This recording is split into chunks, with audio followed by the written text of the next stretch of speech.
We know what's going on at the macro level. Mit said, I said it. But still, there are people who are killing it in their individual spaces. There are companies who are thriving in their individual spaces. So, what can we learn from this? What we can learn from this is like macro environment will can be volatile, can be hostile, and cannot be 100% favorable for you. But when we look at even in the economy like this, even when we go through recession, even when we go through contraction of the economy, there are companies out there, there are individuals out there, there are businesses out there who are absolutely killing it in their space, and they are growing, right? Now, let's take the word growth for a second, right? Okay. I think we mistake growth significantly, and there is a problem here. Why do we mistake growth significantly? Okay, what we do is we think that growth happens in one day. We assume that growth happens within 1 week. If I start doing something today, like I will see my results tomorrow. And I will ask you this question that six pack, do you get it right away, or how long do you have to go to the gym to earn that six pack, right? You talk to any successful business owner and you ask them, how long did it took you to get where you are today? And they will be like, well, it took me a while. It took a lot of hard work. So just to start here, that growth itself is not a phenomena which happens in 24 hours, 48 hours. It doesn't work like that. Growth, if you want consistent growth, you need to show up every day. That's the bottom line. Recession, no recession, economy is good, economy is bad, you have to show up every day and you have to put in your work. Because slowly by slowly, it's like interest, right? It stacks up, it stacks up, it stacks up, and you get to the point. Now you're seeing a considerable growth. Okay.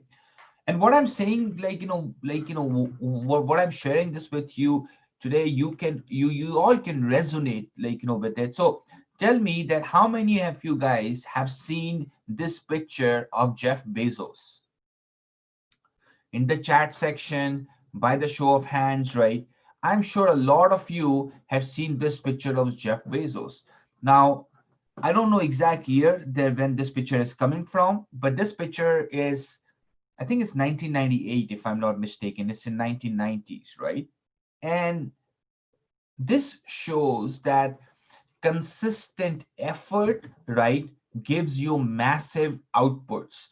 Small micro inputs give you macro outputs, and that's what sales is. You cannot just get the end result. You cannot just get all the desired results in one day. It doesn't, right? It's always right, make sure that you're putting in consistent effort, because if you don't put in consistent effort, right, most of us, what we do is we, first of all, we are not consistent. Secondly, whatever we start working on, we give up too quickly. Within a week, within 2 weeks, within 2 months, we are like, you know what, this is not working. I met someone who was running Facebook ads. They just spent like $200 on Facebook ads. They're like, it's not working. It's not producing results for me.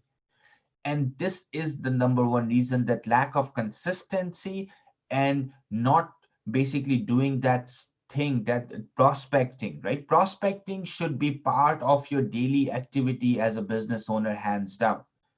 Doesn't matter what business you're in, you should be prospecting all the time. Okay.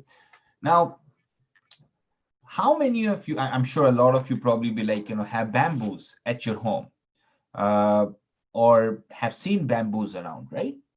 And do you know that it takes bamboo tree years to give basically the labor of love? If you want to grow a bamboo tree and you want basically bamboo sticks, you know that you have to water for 3 years, just water. It doesn't do anything for the first few years. And guess what happens then? all of a sudden you start seeing immense growth. So sales is like that. Sales just doesn't happen that tomorrow you start like cold calling and you will get two deals. It doesn't work like that, right? The way it works is like you first of all you have a solid plan and a strategy that how you will basically tackle it.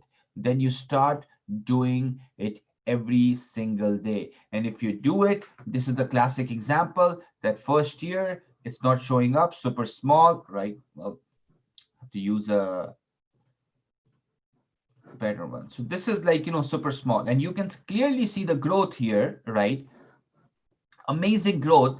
And the why this growth is coming, because there is consistency year over year. There is consistency, right? Like most of the people, right, they will try it here and they will give up, right, in the first few months, first few basically like days or first year. They are like, you know what, this thing is not working for me. So let me be very clear. When you talk about growth, right, you guys have to make sure that you see growth in a long strategic manner, right? And we talked about Amazon, right? We talked about going to the gym. We talked about any successful business owner.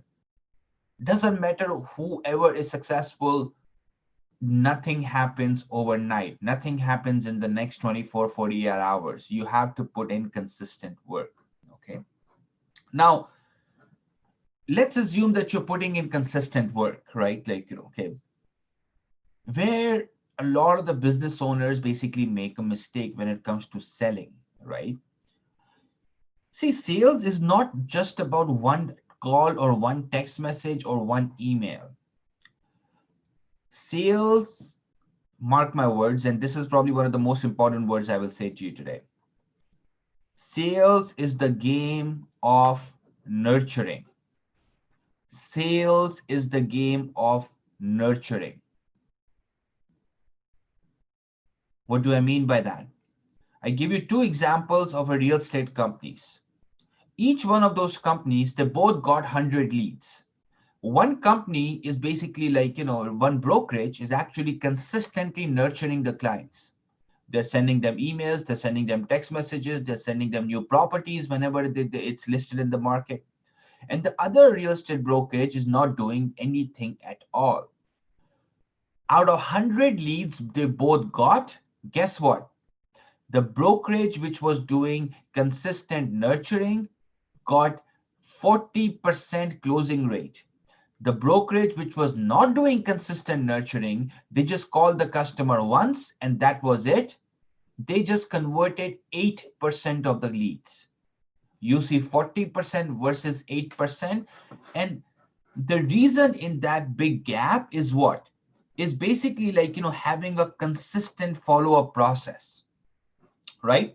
So the first day, right? Let's say you did an intro email and a first phone call, along with you connected with them on the LinkedIn and the email. Then you went to the day fifth and you send them a follow-up email and the second phone call, okay? And then you also send them a mail letter. Day ninth, you did a third follow-up with them. And there was a similar content and there was an offer, right? Okay, and there was a nurture email too. Then day 13th, you did another follow-up, and day 17th, you did another follow-up. So selling, always, if you want to be successful at selling, you need a proper nurturing process. You need a proper, like, drip process to keep at the top of their mind. Because you know what? The first day you call them, they are busy. They have other things going on, right? Like, they are like, you know what? Call me back, right?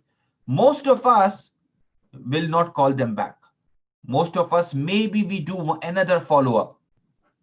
But once you do consistent follow-ups, once you basically have a process, and now see, amazing thing is what? You can create all of this. You can create all of this strategy just for once. You don't need to keep rinse and repeating it.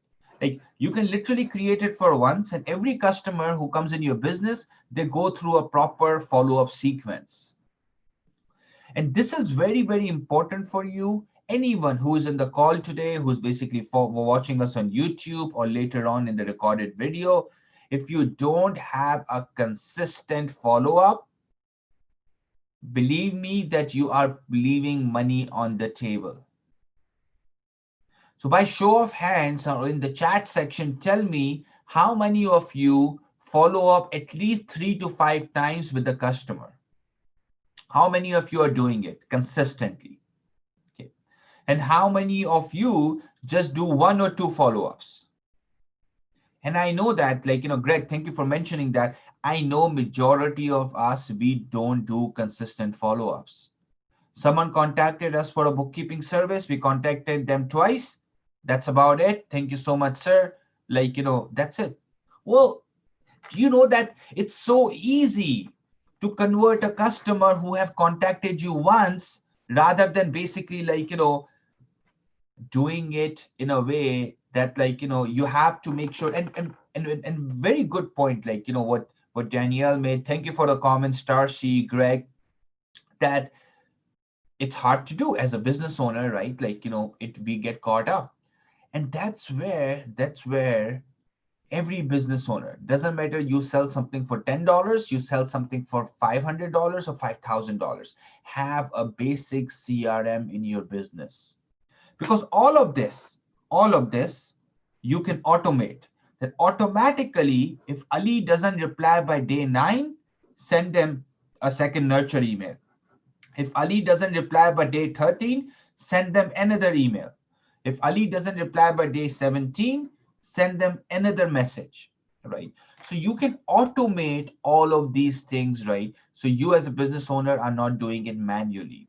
And this is what selling is in 2020, 2021, because see, old days what Mitch was saying, that it was a lot of these processes were human driven, right? You need to manually go in, check the lead, and then create these drip messages. Now, your CRM and most of the CRM, doesn't matter which product you use, most of the CRM can do this for you, that they can do a consistent follow-up with you, with your prospects, okay? So what is the second biggest mistake business owners make when it comes to selling? Any guesses? Right.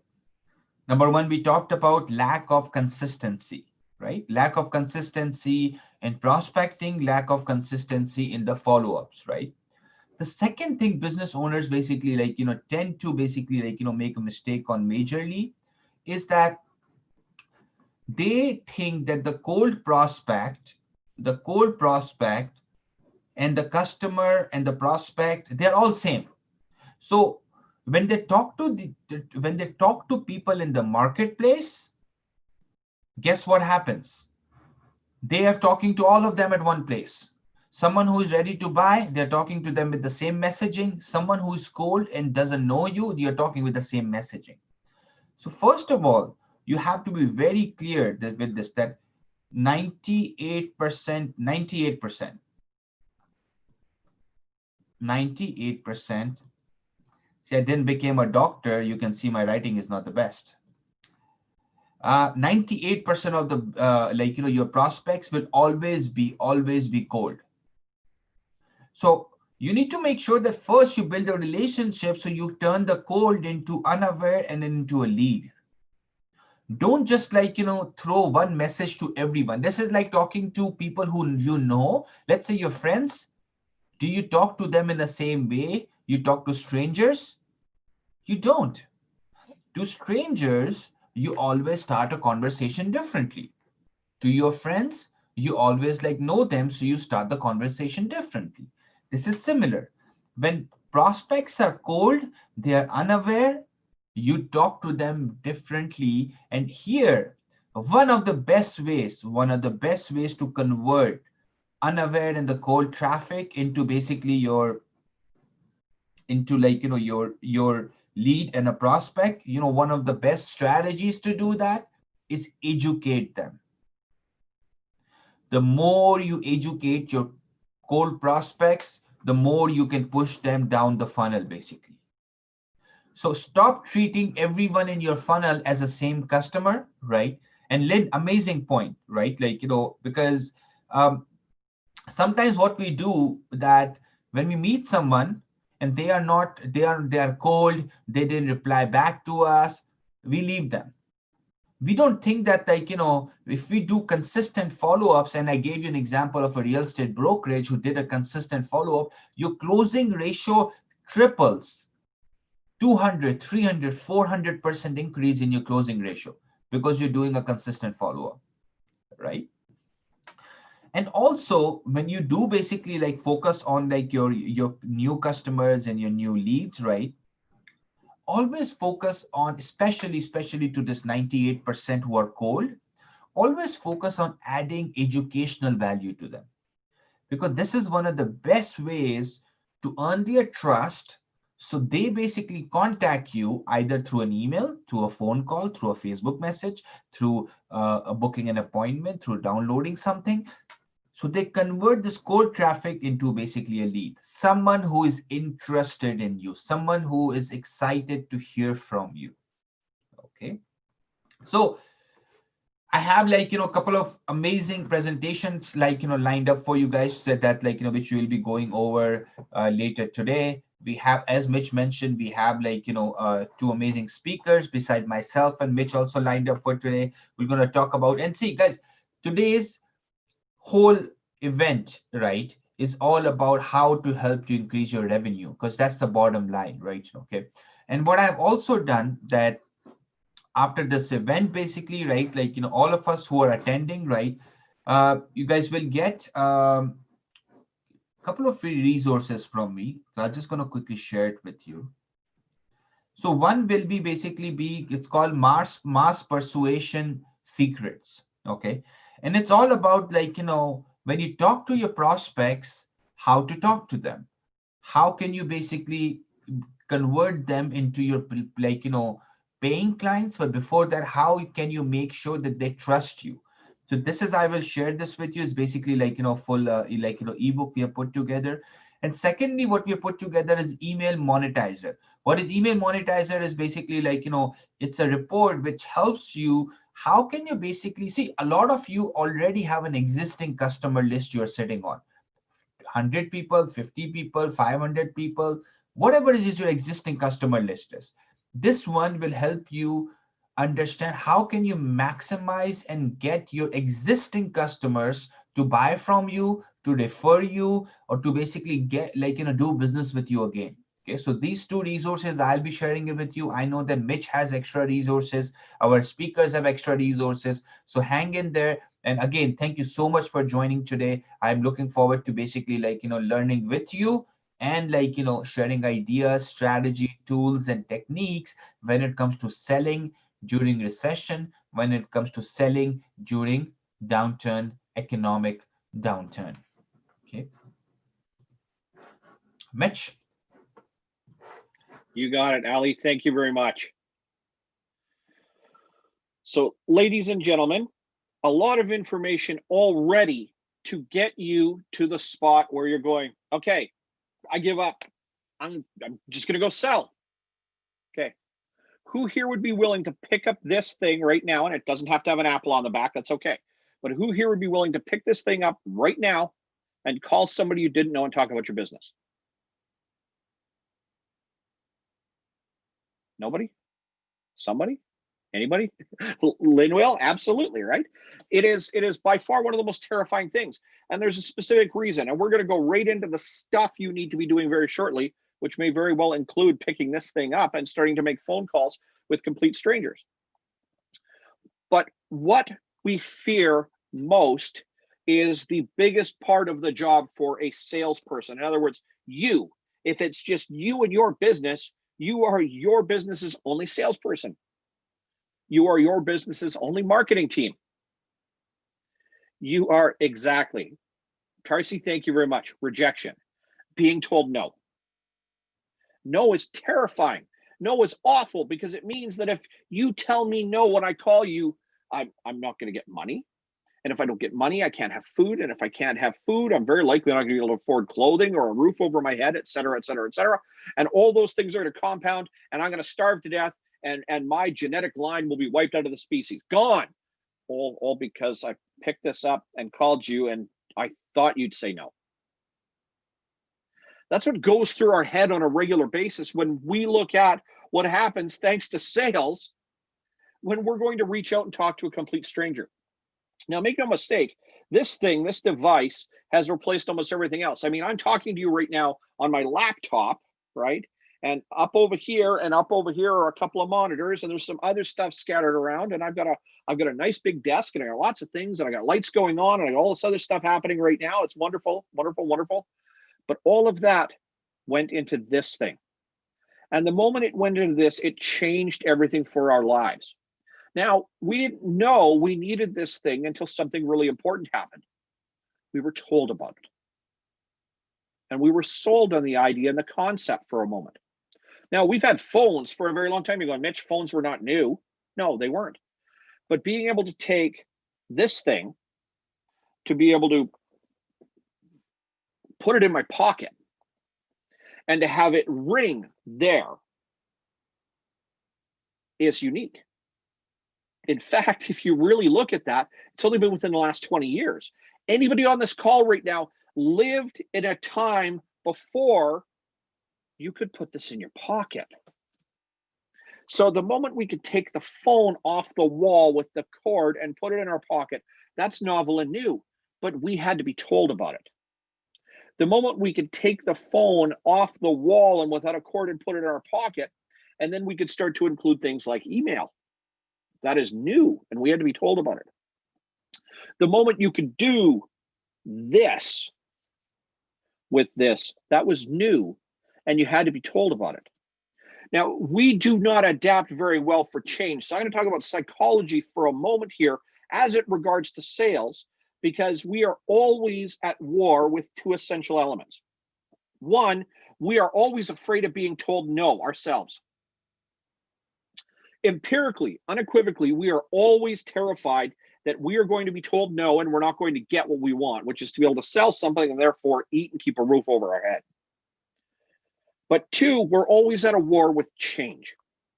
Every time we need to talk to somebody about a service, a product, a commodity, or an offering, it's really only the things that either I sell you a thing, I sell you a service, I sell you an idea, or I sell you something that you need on a regular basis, food, etc. Every time I need to do that, but what I'm looking to sell you is different than what you are used to, I am at war with change in your head. So for me as a salesperson, I need to be able to paint a picture and justify that not only is my product, now remember our three schools of sales, traditional sales, feature, advantage, benefit, that my product has the stuff inside of it that's at least as good or hopefully better than what you already have. Next, I need to convince you that it's either going to keep solving the problem you've got right now, but maybe just a little better, or it's going to solve a problem you didn't realize that you had. And third, the relational selling side, that you trust me enough to be able to buy the moment I took the phone and moved it off the wall and put it into my pocket. The moment I can put this into my pocket and do all of this required somebody to first tell me that we could take the phone off the wall, put it in the pocket, that it had at least the same stuff as the previous phone before, that it continued to solve the problem for you to be able to reach out to your family and friends, to talk inside your business, to sell your own product, services, and commodities, or to follow up with those people that you needed that were essential for your business and livelihood to continue. And third, I had to trust you, or we all collectively had to trust those people enough to say, I'm willing to give it an idea. These are the stakes that we have in sales on a regular basis. So it pays to pay attention. When I'm talking about these three different schools, this is your very first lesson for the day. So here, let's go back to traditional sales school for a moment. One, whatever you sell right now, you need to write down, what are your features, advantages, and benefits? What's the sticker on the window of the car that represents your business? And what stuff do you provide? What's the things they get? I, for my business, had to think about it long and hard, and it equates to things like this page, for example. It's one piece of paper and you don't get a really good view. It's not the only piece of paper I have, but it's part of the feature advantage benefit of one of the businesses I own. Because what it means is that if you can have a good look at it, you can understand what I'm innately or intuitively trying to explain to you, then you have an idea what you're going to get when you pay me. I can hand you the piece of paper and it explains everything. So for your business right now, what are your features, advantage, benefits? What are the products that you have? What are the services you provide? What are the offerings? What are some of the advantages that they paint a picture? For us to sell effectively, we have to understand our features, advantages, benefits. So if you've never thought about it, and understand, financial planners or financial advisors, here's all the products I have, but that's only one thing, it's your product, okay? Have you explained it to somebody? Do you know how to explain it to somebody? Do you know where it fits? Do you know what the advantage is that it provides, etc.? So the very first thing you need to do is write down the features, advantages, benefits that your business provides. Mitch, I've already got that already. Okay, wonderful. When was the last time you looked at it? When was the last time you honestly reviewed what your business offers to the marketplace, offers to the outside world, gives other people? When was the last time it changed? Now, when I work with business owners on a weekly and daily and monthly and yearly basis, business is ever evolving. It's ever changing. In other words, there's always things that are moving, always things that are transitioning. What I sell today, let's, as an example, features, advantage, benefits. What I sell today, if I go in a retail store, is very, very different than what I sell in the spring. But if my feature, advantage, benefit, if my list of all the stuff I sell hasn't changed from spring to fall, I failed. Because if I run just a retail store, and whether I sell coats or boots or hats or not, I don't at least sell glove warmers when fall and winter start to come, I'm failing to provide enough products to match what the marketplace is asking for right now. So what's the stuff I've got? Have I ever looked at my list, and has it changed at all in the last little while? When you're in a retail environment, Christmas, as we know, is one of the most important times of the year. In fact, for most retailers, upwards of 80% of an entire year's worth of sales happens between 6 and 12 weeks maximum. So imagine hanging your hat for 52 weeks out of a year on just 6 weeks. The stuff you may sell coming up to Christmas. Now, if you've ever been in a big box retailer, and I'm not going to name any names, but I've got a few just around the corner from my house. But one of them is one of the largest on the planet. And yet they never fail to always print a flyer, tell you what specials are coming up and what stuff they've got. And where we're sitting right now in the middle of October, we got well, 3 major events in Canada over the next 2 months, but 2 that most people really hang their hat on. One next week is Halloween. Who doesn't like to dress up and get candy handed to them, or in this case, thrown at you, because we have to maintain 6 feet of social distance, right? Or regardless of religious proclivity, Christmas, which is either a great pause and a great vacation, or a time for family and celebration. So that giant retailer, and in fact, there's 2 different big box stores, just 3 blocks from my house. You see lots of Christmas and Halloween stuff up right now. And you see lots of advertising for Christmas, Halloween stuff right now. And when you walk into the store, the staff are asking you if you know where the Christmas and Halloween stuff is. And when you walk in the door, the Christmas and Halloween stuff is right there. Never mind scattered all over the place. So when they choose to advertise feature, advantage, benefit, the stuff they've got, they don't fail at Christmas or Halloween to tell you they have Christmas and Halloween stuff. But you don't talk about the fact that you have Christmas and Halloween stuff in April. In April, you talk about running shoes and inflatables and inflatable pool toys for kids, and you talk about gardening tools, etc. These are the things that in April, your business changes for its products and services and commodities, its feature, advantage, benefit. So what is your feature, advantage, benefit? What was the last time you had a good look at it? And can you articulate, explain, or tell a complete stranger in a way that when they decide to take the cord off the phone off the wall and put it in their pocket, it's going to be at least the same or better than what they had before? Does that make sense? You have to be able to take your Christmas stuff and pack it away after Christmas, and you got to take your spring stuff and bring it onto the floor at springtime. I can see one of my clients and close friends on our actual Zoom call right now, and she runs an accounting and bookkeeping firm. Now, we just had, thanks to COVID, one of the longest tax seasons ever, right? But you don't talk about doing personal taxes in August or September, October, because personal tax season runs right up into February and ends about April or May. But it got a big extension this year. So we've heard about nothing but personal tax season right now. What do you hear about from a feature advantage benefit? And I'm not just giving her business a plug, but I'm using it as an example. In the fall and coming in towards Christmas season, where retailers are talking about Christmas stuff on the shelves, accounting and bookkeeping firms are talking about year-end taxes, T1 prep for your employees, GST quarters coming in. Now in Canada, we have the goods and service tax, GST, which is 5% on everything you buy nationwide. That has to be reported and paid up on a quarterly basis. We're in the middle of October, which means the next quarter's up. So accountants and bookkeepers are like, hey, your GST is going to be due. We better get it wired so that you don't get drilled by the government for being behind on your taxes. But that company or an accounting and bookkeeping firm doesn't need to promote that it does GST returns for businesses 12 months out of the year. It needs to talk about it 4 months out of the year. That's what it needs to do. So it's desperately important for an accounting and bookkeeping firm, when it looks at its feature advantage benefit, its traditional sales, to understand when what it offers can be available to the marketplace. Because then for an accountant or a bookkeeper to say, yeah, we do GST returns, cool, that can be part of the conversation.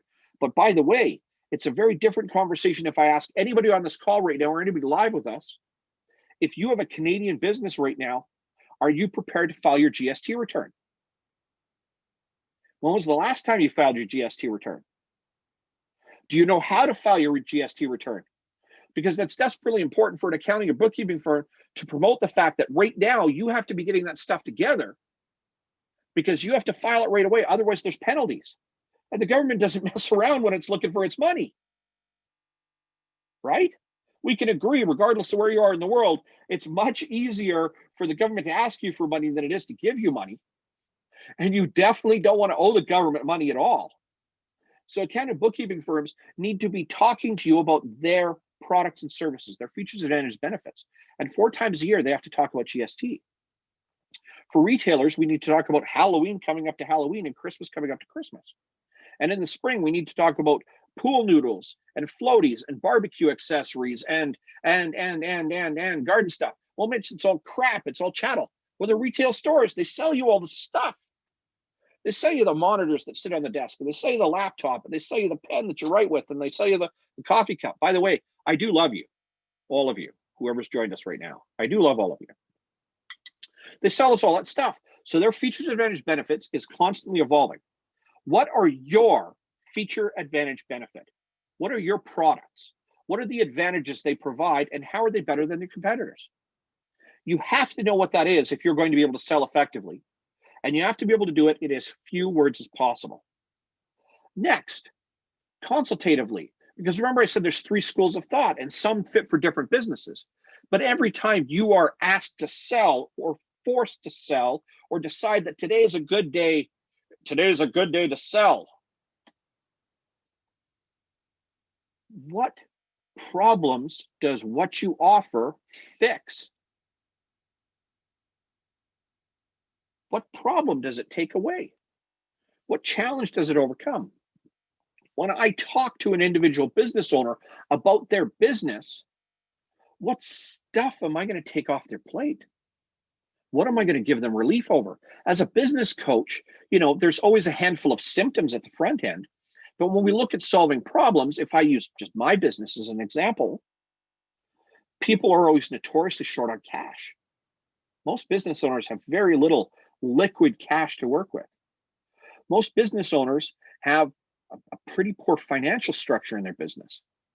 Most business owners have sales cycles or sales processes that are feast or famine, called feast or famine, meaning that they're working really well very quickly, and business starts to inflate and expands rapidly. And then they get so busy, even though, Yulia, yeah, I'll answer your question in just 1 second here. Even though, or if you'd like, please go ahead and drop it right into the chat, and either myself or Ali will be able to drop some information for you in a moment. So for us, when we sit there and I'm talking to these people, the problems they've got is cash flow, financial structure, feast and famine sales, meaning the business starts to inflate and grow, and then you're so busy maintaining what you've got right now that you stop selling, and inevitably your business starts to drop off. Businesses are frustrated with their marketing. In other words, how they get their business to talk for them when they're not in the room. They have problems with hiring, with keeping good staff. They have problems managing their time. They don't even have a plan for their business. They just know they wanted to start a business. They didn't want to work for anybody else. And now it's days or months or years later, okay? And in return, they find that they own a job. You're still the boss, but you own your own job, and you're not actually really sure where your business is going. So each one of those is a challenge. It's a problem to overcome. And when my products or services, the stuff I do for businesses, how is that going to take that pain away? What challenges that they're going to have? And out of those problems, what gets fixed? How does it get fixed? And in what way does it get fixed so it makes them feel better? It makes them feel valuable. It makes them feel like by taking it away, they've got more because of it. And then we transition to that third school of thought, because for most business owners and the bulk of businesses, and here is another stat for you for a moment, a significant number of businesses classify as small to medium business. If I take the Alberta marketplace as an example, in Alberta, you know, I live just outside of Edmonton in Alberta. We have 220 odd thousand businesses legally and fully registered in the province of Alberta. That's all of them overall. 87,000 of those businesses classify as small to medium. And the average business size in Alberta is between 3 to 7 employees, including the business owner. Average.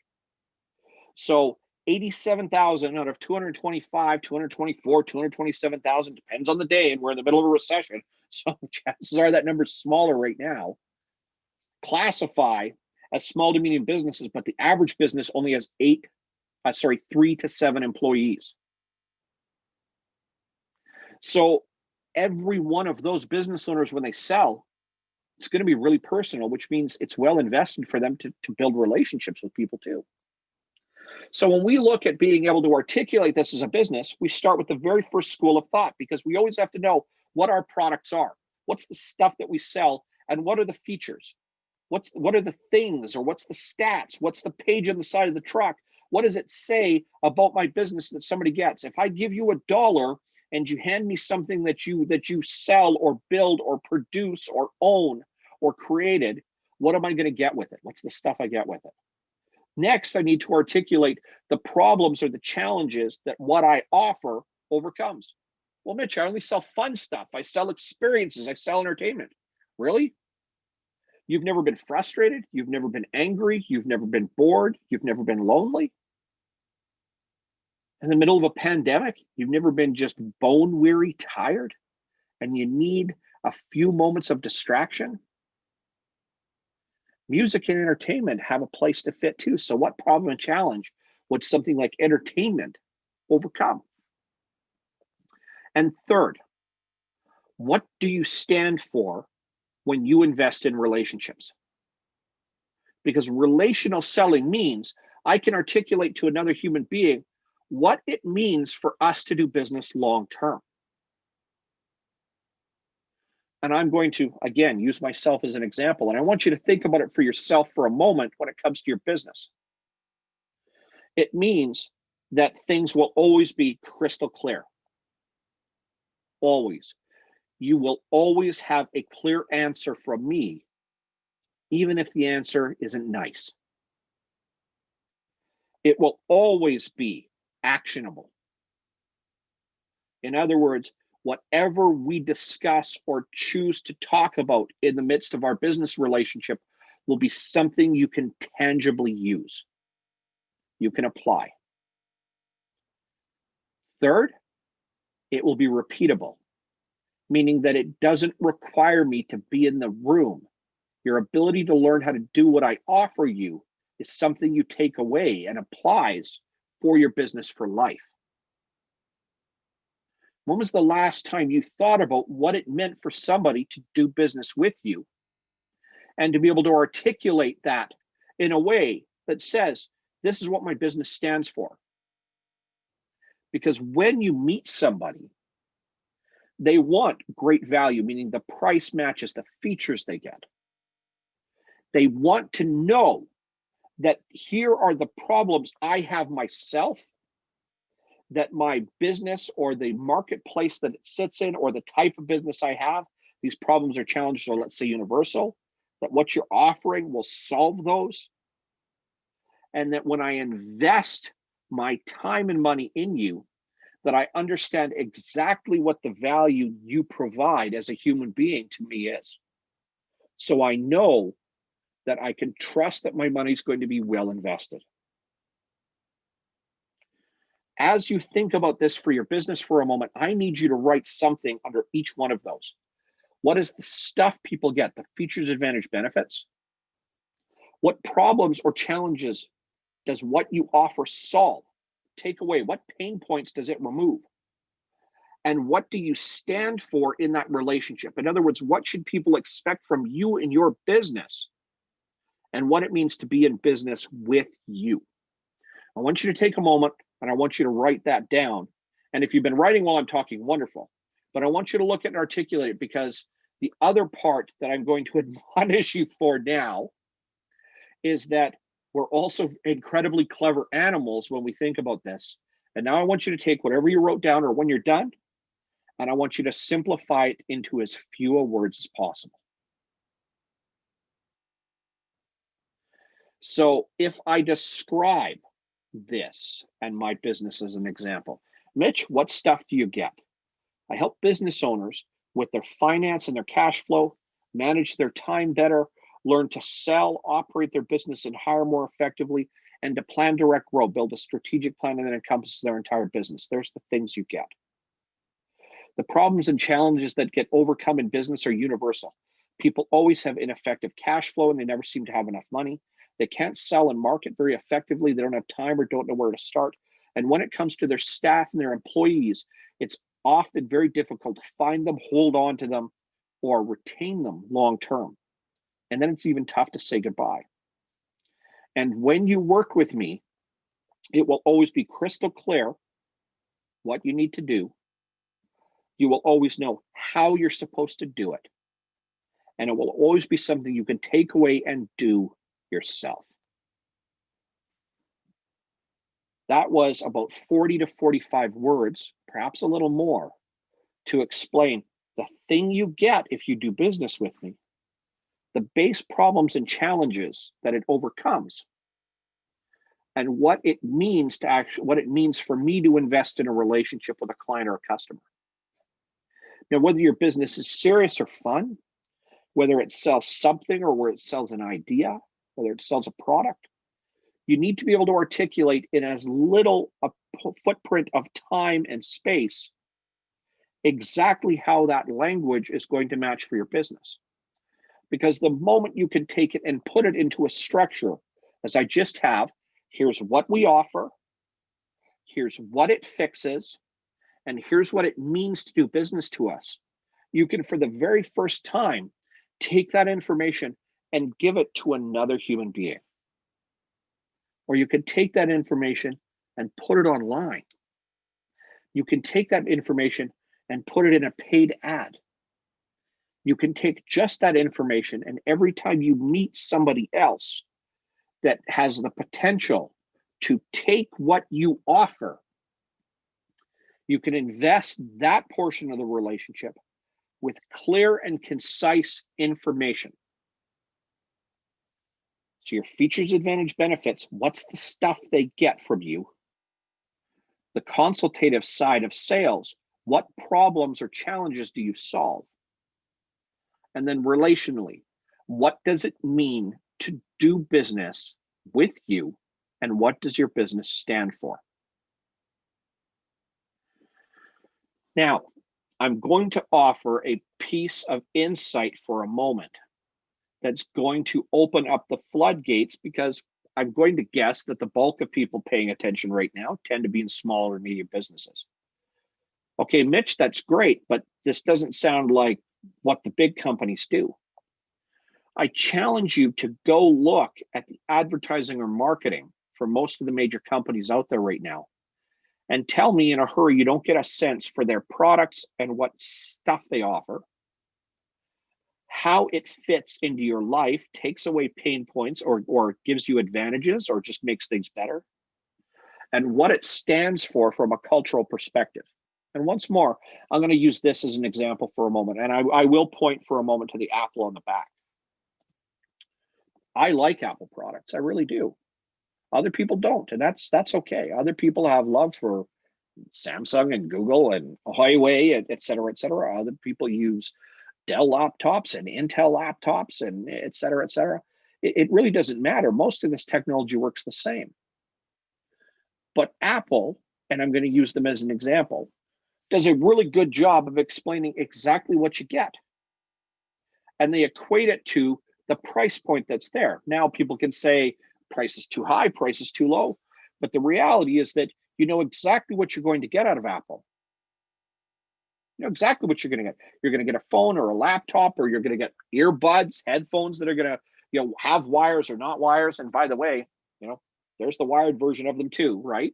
Just sitting there, just hanging there, waiting, just in case these ones don't work properly.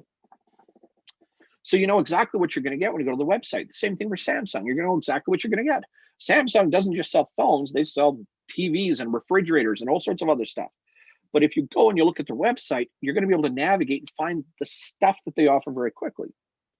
Each one of those things and stuff they list there, whether it's a Samsung phone or a Samsung refrigerator, quite frankly, is going to tell you all the stuff you get with it for the money you're going to spend. Then it's going to do something really subtle. It's going to start solving some of your problems by saying, hey, this fridge has got more room than most fridges like this that fits in this kind of space. The average kitchen cabinet cupboard cutout is about this size and about this wide. And this fridge is going to fit in that hole, but it's going to give you more room inside to fit more things. So if you have a smaller house and a bigger family, this fridge is just going to fit more stuff. What does that sound like they're doing? They're solving problems. They're taking away pain points. A lot of people, if you have an older refrigerator, they're narrow, they're not as deep, they don't hold as much stuff. And you're thinking, well, if I look around it, I can see there's a space all the way around the fridge. When you go buy the next type of fridge, and let's say it's from Samsung, for example, and it fits way into that space, you're going, that doesn't seem like an awful lot. And it sticks out a little further than it did before. But the moment you open those doors, you're like, man, this is way more room. This has to be twice the room of the other one. Well, no, it's not that much. It doesn't create space out of nothingness. Okay? But what it does is it occupies that space in a more efficient fashion. And then what it does is it gives you the sense that you can just hold more and provide more for your family. From there, they tell you what Samsung stands for. Samsung builds good products. How do I know this? I got a Samsung TV hanging up on my wall.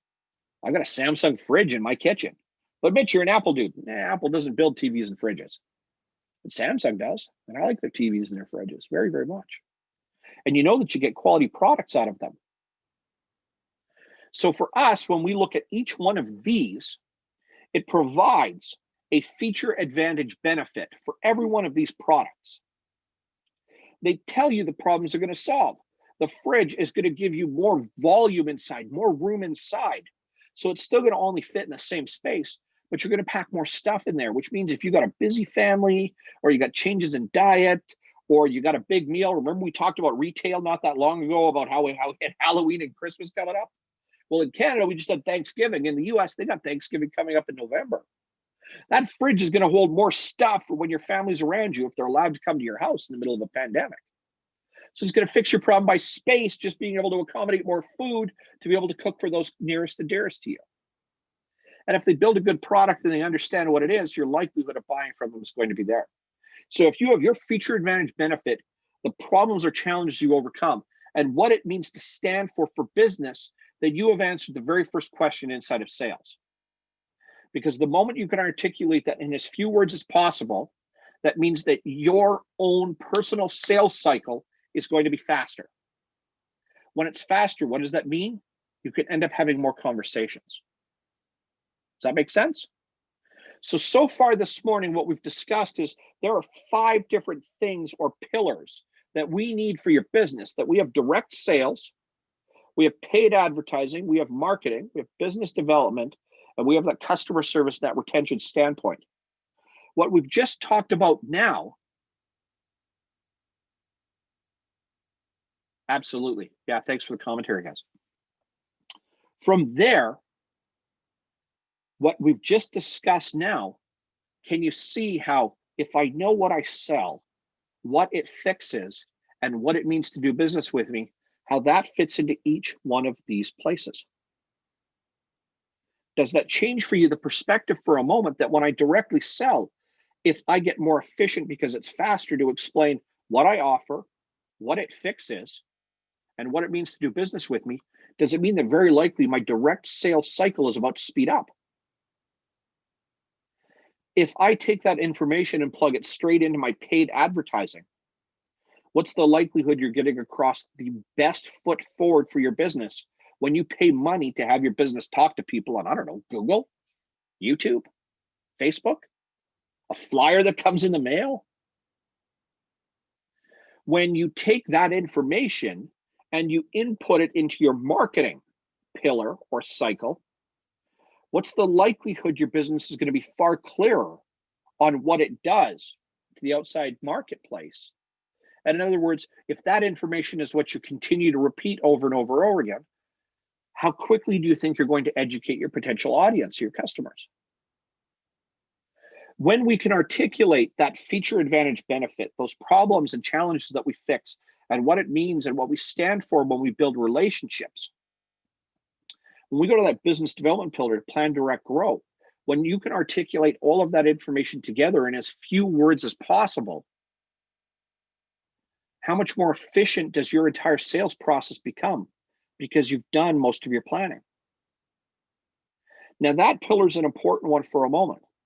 And lastly, if you are very clear and very concise on what features, advantages, benefits, in other words, what stuff you sell and the value that they've got, the problems that it fixes, and what it means to build a relationship for you, that last pillar, that customer service one, how much more likely do you think it is that you're going to increase or be able to note an increase in client or customer retention, or your ability for your clients and customers to be able to leave reviews for you or even refer you, if that information is very clear and concise?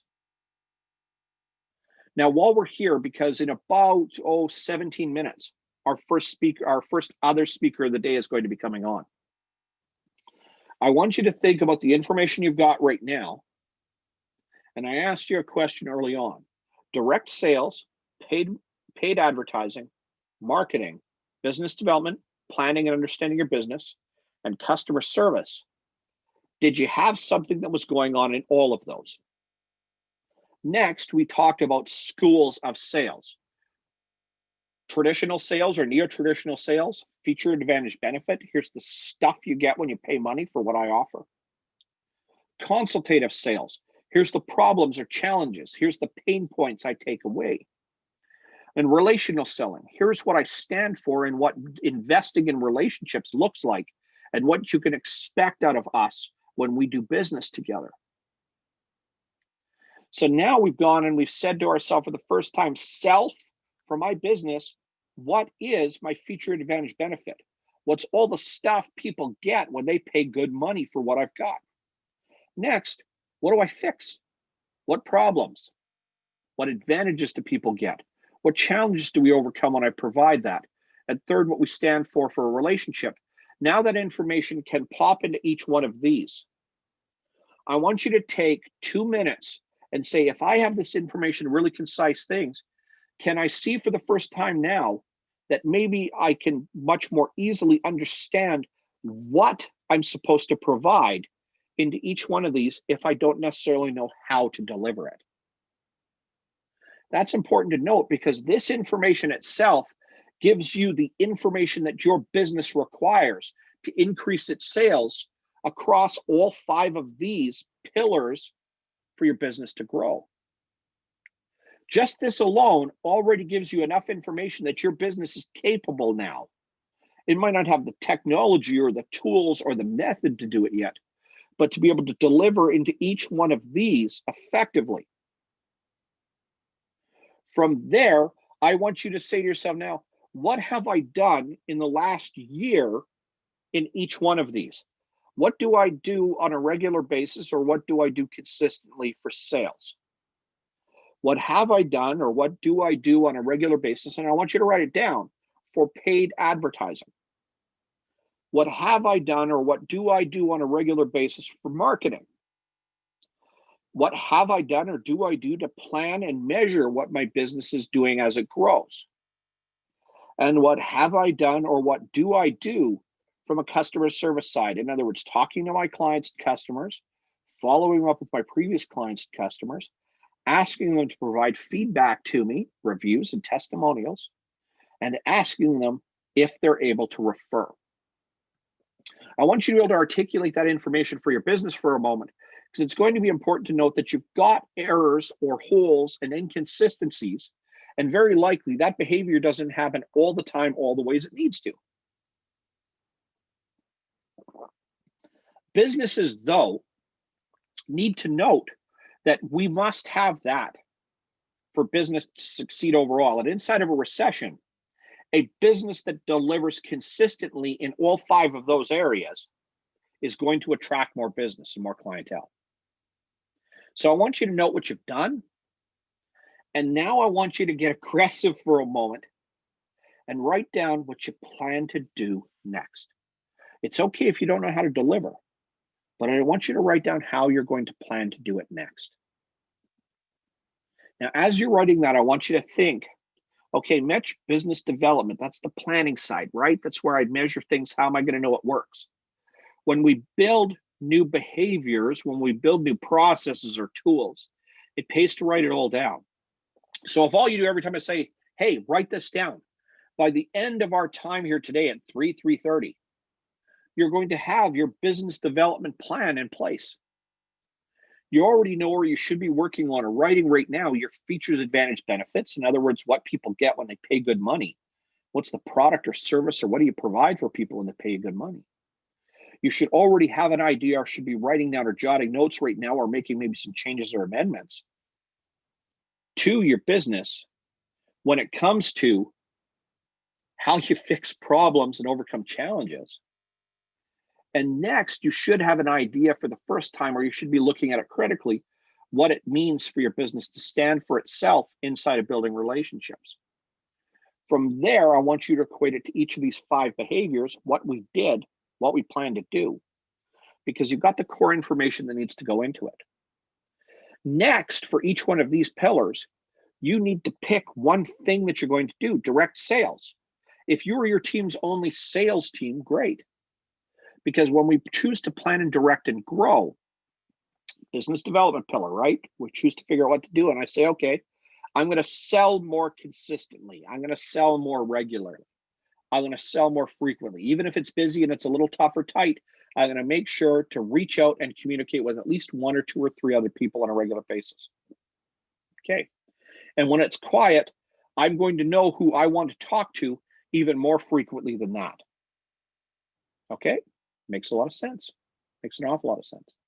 But I want you to pick what that action is going to be next. I'm going to try and do 1 sales call every day, even if it's really busy. Okay, very cool. I'm going to try and make sure that I have 3 or 5 sales calls every business day. Okay, effective use. Good. I'm going to make sure that my business focuses on sales 1 week out of every month. And that week is going to be a great deal of input from myself or my team to be able to sell effectively. I'm still talking in pillar 1 right now, direct sales. I want you to write down what that action is going to be next. Then when you're done with that, I want you to go back and I want you to look at that paid advertising. Now that we've got some semblance of understanding about the features, advantages, benefits for our business, whether we're writing them down or whether we're changing them right now, paid advertising. What did I do before? What am I going to do next? Now, one of the first things you're going to have to decide is, how much am I going to be able to invest? And right now, there's never been a better time, and this is a segue for a moment away from sales and selling in a recession, except to say that paid advertising is the next closest behavior to direct selling in your business. So there has never been a time that's better in this world to be able to spend $1 a day to get your business to talk about itself when you aren't the person talking about your business. So I want you to give yourself permission right now to write down, for paid advertising, I'm going to actually spend some money on my paid advertising next. Great. Good. We're going to pick that. And then what's that behavior going to be? I don't know what I should do for paid advertising. I have no idea. It is a dark and murky place, or I am a hardened warrior when it comes to digital advertising or promotions. And no problem. I already know what I'm going to do. Wonderful. But I want you to pick an activity you're going to do next, not something you're doing now, one thing you're going to add. Because there are also no excuses when for as little as $1 a day, meaning $30 a month on average, or let's put this in perspective. If I told you that you could grow your business and attract more people, and it was going to cost you $365 for an entire year, but you could spread it out over every day, $1 a day, would you spend the dollar? I see Greg laughing there. He's like, well, when you put it like that, that's pretty silly, right? Because whether you got a lot of money or not a lot of money right now, $365 isn't a lot. It might be a lot for you to take out of your wallet right now. There are some people on this call, or maybe even live, where $365 would hurt. Okay. There's other people where you think, man, it's just $365. Cool. I'm in. Mitch, what do I do? What I'm telling you is that $1 a day equates to $365 for an entire year. And you only have to spend it every day once, one time, $1 at a time. So if you take the feature, advantage, benefit we've just discussed about your business that you're either adapting, modifying, growing, or writing down for yourself the first time, and then the problems and the challenges you overcome, and then what it means to stand for your business, what it means to invest in a relationship, what you mean when you do business for somebody else, that language now has given you a reason to spend $1 a day. How? Facebook, Google, YouTube, Instagram. Now I've said 4 things that you might be going, I understand none of those words. That's okay. Because for your $1 a day, there's resources you can accumulate for free or information that will teach you how to spend that $1 on Facebook, that will teach you how to spend that $1 on YouTube, that will teach you how to spend that $1 on Google. But it always has to start with, what does my business offer? What does it fix? And what does it mean when I develop relationships with my clients and customers, before you can spend that $1 a day? I'd spent $3 a day. Great, Greg. Thank you. Thanks for sharing that. Absolutely. Greg, thank you very much for sharing. So that is pillar 2, paid advertising. Pillar 3, marketing. We have our features, the stuff we offer, the problems we fix, and what it means to invest in a relationship. Marketing is the free one for your business. You could pay other people to do marketing, but marketing is the free one for your business. Does your business have a regular behavior anywhere inside of a marketing realm? If not, then what's going to be the activity you're going to pick to do next? Now, I'm going to give you one after. I'm asking you right now. I'm going to finish through for the last 2 pillars in a moment. But what activity are you going to pick next for marketing? Number 4, business development. Well, we're already discussing that right now because we're actually planning for our business for the first time. So pillar 5, customer service. It's client reviews, testimonials, and referrals. What activity is my business going to do next? Now, I'm going to give you the free version of each one of these, except for business development, because we're only talking about planning. And then I'm going to give you something that's a low-cost alternative, because anything that is a low-cost alternative can become a high-cost alternative if you have enough budget to invest. Does that make sense? Right? Does that make sense for everybody? Okay. So no-cost alternative for direct sales.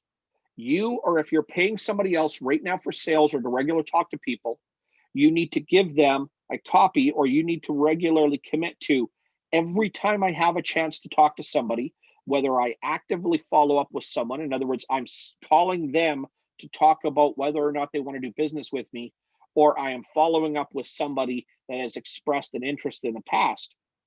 What is my feature, advantage, benefit? What problems do I fix? And what does it mean to invest in a relationship with me? But you have to do that on a consistent basis, and you have to pick how often you're going to do it. Pick 30 people a month to talk to. Remember the $1 a day in paid advertising? Choose to talk to one person a day about your business. Now, if you want to take 2 days off a week, you decide that weekends are really good for you and for your mental health, wonderful. Then in 20 to 22 business days a month, you'd better talk to 30 people a month. And when you do, you want to start a conversation. This is the free alternative right now. You want to start a conversation where you want to learn about them and their business, and you want to tell them about the stuff you offer, your features, advantages, benefits, the problems you typically fix, and what it means to have a relationship with you. Talk to 30 people in a month. Next, paid advertising. We talked about $1 a day, 365 days out of the year. You're going to spend that $1 a day on Google. And what you're going to do is you're going to go to Google itself, and in the search bar, you're going to type in, how do I use paid advertising on Google? And it's going to come up with all sorts of information. You see all sorts of websites, but the only ones you want to look at is Google. That's it, just Google. How do I start a paid advertisement on Google? Whatever comes up for Google, read that. Because Google built the engine for Google Ads and Google AdWords in the back end to actually be able to talk through and set up for the average person to be able to do it themselves. Now, there's a reason you pay professionals in marketing to do it, or SEO and stuff like that. But they set it up in such a way that the average person can actually do it themselves.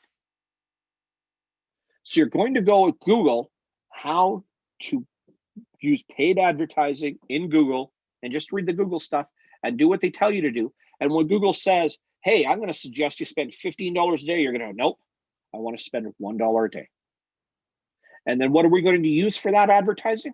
What is our feature, advantage, benefit? What problems do we fix? And what does it mean to invest in a relationship? And Google will tell you, here's what you have to put in. What do you want to do? Do you want a pretty picture? Do you want to shoot a video? Do you want just words? What do you want to do? Here's where you write the words. Here's where you tell people what to do next. Here's where you tell people how to get a hold of you. Do you want them to call you? Do you want them to visit your website if you have one? Do you want people to email you? Do you want them to come to a Facebook page? What do you want those people to do when they see the information you provide about what you offer, what problems you solve, and what it means to invest in a relationship with you for $1 a day? Third, marketing. You're going to pick one place in the entire world, Facebook. And you're going to go into Facebook and type in, how do I start a business page on Facebook? Mitch, I've already got one. They've got multiples. Well, in my case, I'm on the back end of 42 different business pages right now. I've already got it. That's crap. I don't need to type that into the search engine at the top. Awesome. You're already out of the curve. Then you're going to go to your business page and you're going to take the features, advantage, benefits, the products that you offer, and you're going to start to type them in one at a time, once a day. This is something that I offer. Tomorrow, this is something that I offer. The day after, this is something that I offer. The day after that, this is something that I offer. And then you're going to go to your problems and challenges that you overcome. Hey, when I work with clients or customers or people buy from me because they want this problem fixed. Cool.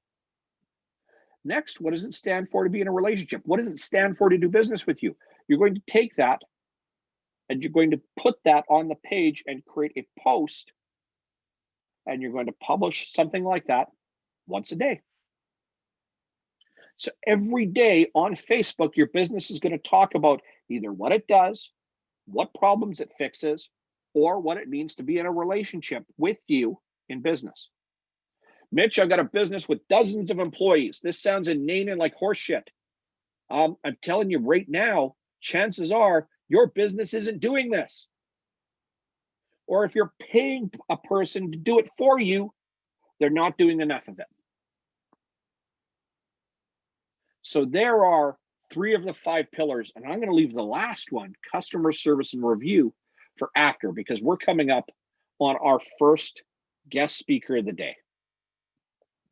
Now, this guy has been on our stage a lot because he is part of our family. He is familia. He's part of our syndicate family. He is part of our stage presence regularly, and he has been a friend of mine for 13 months now. Lucky 13. Lucky 13. And that is Dr. Alan Leica, or Dr. Barry Leica, or Doc, as he is reverentially known to me, as well as to other people in his life. Doc is a multi-time best-selling author in the middle of our pandemic. What does that mean? The guy knows how to sell books and get people to read when people aren't spending money in the middle of a pandemic. So that's why you need to listen to him in the middle of a sales summit or a sales conference on a Saturday morning, still in the middle of October. And Doc's going to be talking about the secrets of getting highest prices. Right now, we're just at the part where we're going really simple strategies. Price is part of that value that people need to know. And getting the maximum value for what you offer to the marketplace is desperately important. Doc has no bones. Now, what you need to understand about Doc is that he was once upon a time an actual doctor. And if you don't know Dr. Leica's name, it doesn't ring a bell at all. He was one of the top dermatologists in the world, right in our own backyard, for nearly 30 years. And then professionally retired to become an educator, a coach, and an author. In other words, to teach people not how to become more successful doctors, but how to become more successful in business and in life. And with that, I'm going to highlight my good friend, Doc Leica. I'm going to ask Doc Leica to come off of mute. I'm going to take myself off of highlight as well. Doc, it is always a pleasure to see you. Thank you, my friend, for sharing this morning. And the floor is yours. Mitch, it's so good to be here. And thank you again for being on your stage. I see I have Boris Johnson here today, so please forgive me. I think it's becoming an MO for us celebrities. We like to have hair that's sort of out of control. It's a funny thing. You know, a couple of things that happen as you get older. Your hair gets out of control like mine. It just doesn't want to stay where it is. And then there's you guys with no hair out there, which even makes it more funny. You know, nature has a sense of humor as we go on. Now, you know, my talk today is going to help every one of you. For you who sell a product, it's how to get sell your products higher than prices than competitors. But for everybody else, it's really how to get an increased salary. So how many of you want to have a raise today? How many of you want to take more money today? Come on, guys, don't be so shy. How many of you, show of hands, want to make more money? Yeah, that's what I thought. I think everybody wants to make more money. Why not make more money? If you don't want to make more money, what are you doing in syndicate? And what are you doing in this group? I mean, what are you doing wasting your time? Maybe you want to make some new friends. Well, this is a good way to make friends. Made a lot of friends here. I love talking to y'all and being part of y'all, but really the whole thing here is to make some more money, right? That's what the business is about, right? So let's talk about making money today and what we're going to do here. And Mitch, I'm going to try and bring up my screen. Sometimes this doesn't work. You have to give me screen sharing here, Mitch. It's not working on my end.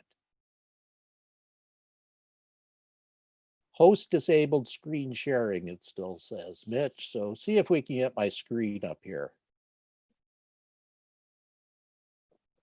Is it going to work on your end, Mitch? Yes, no, maybe?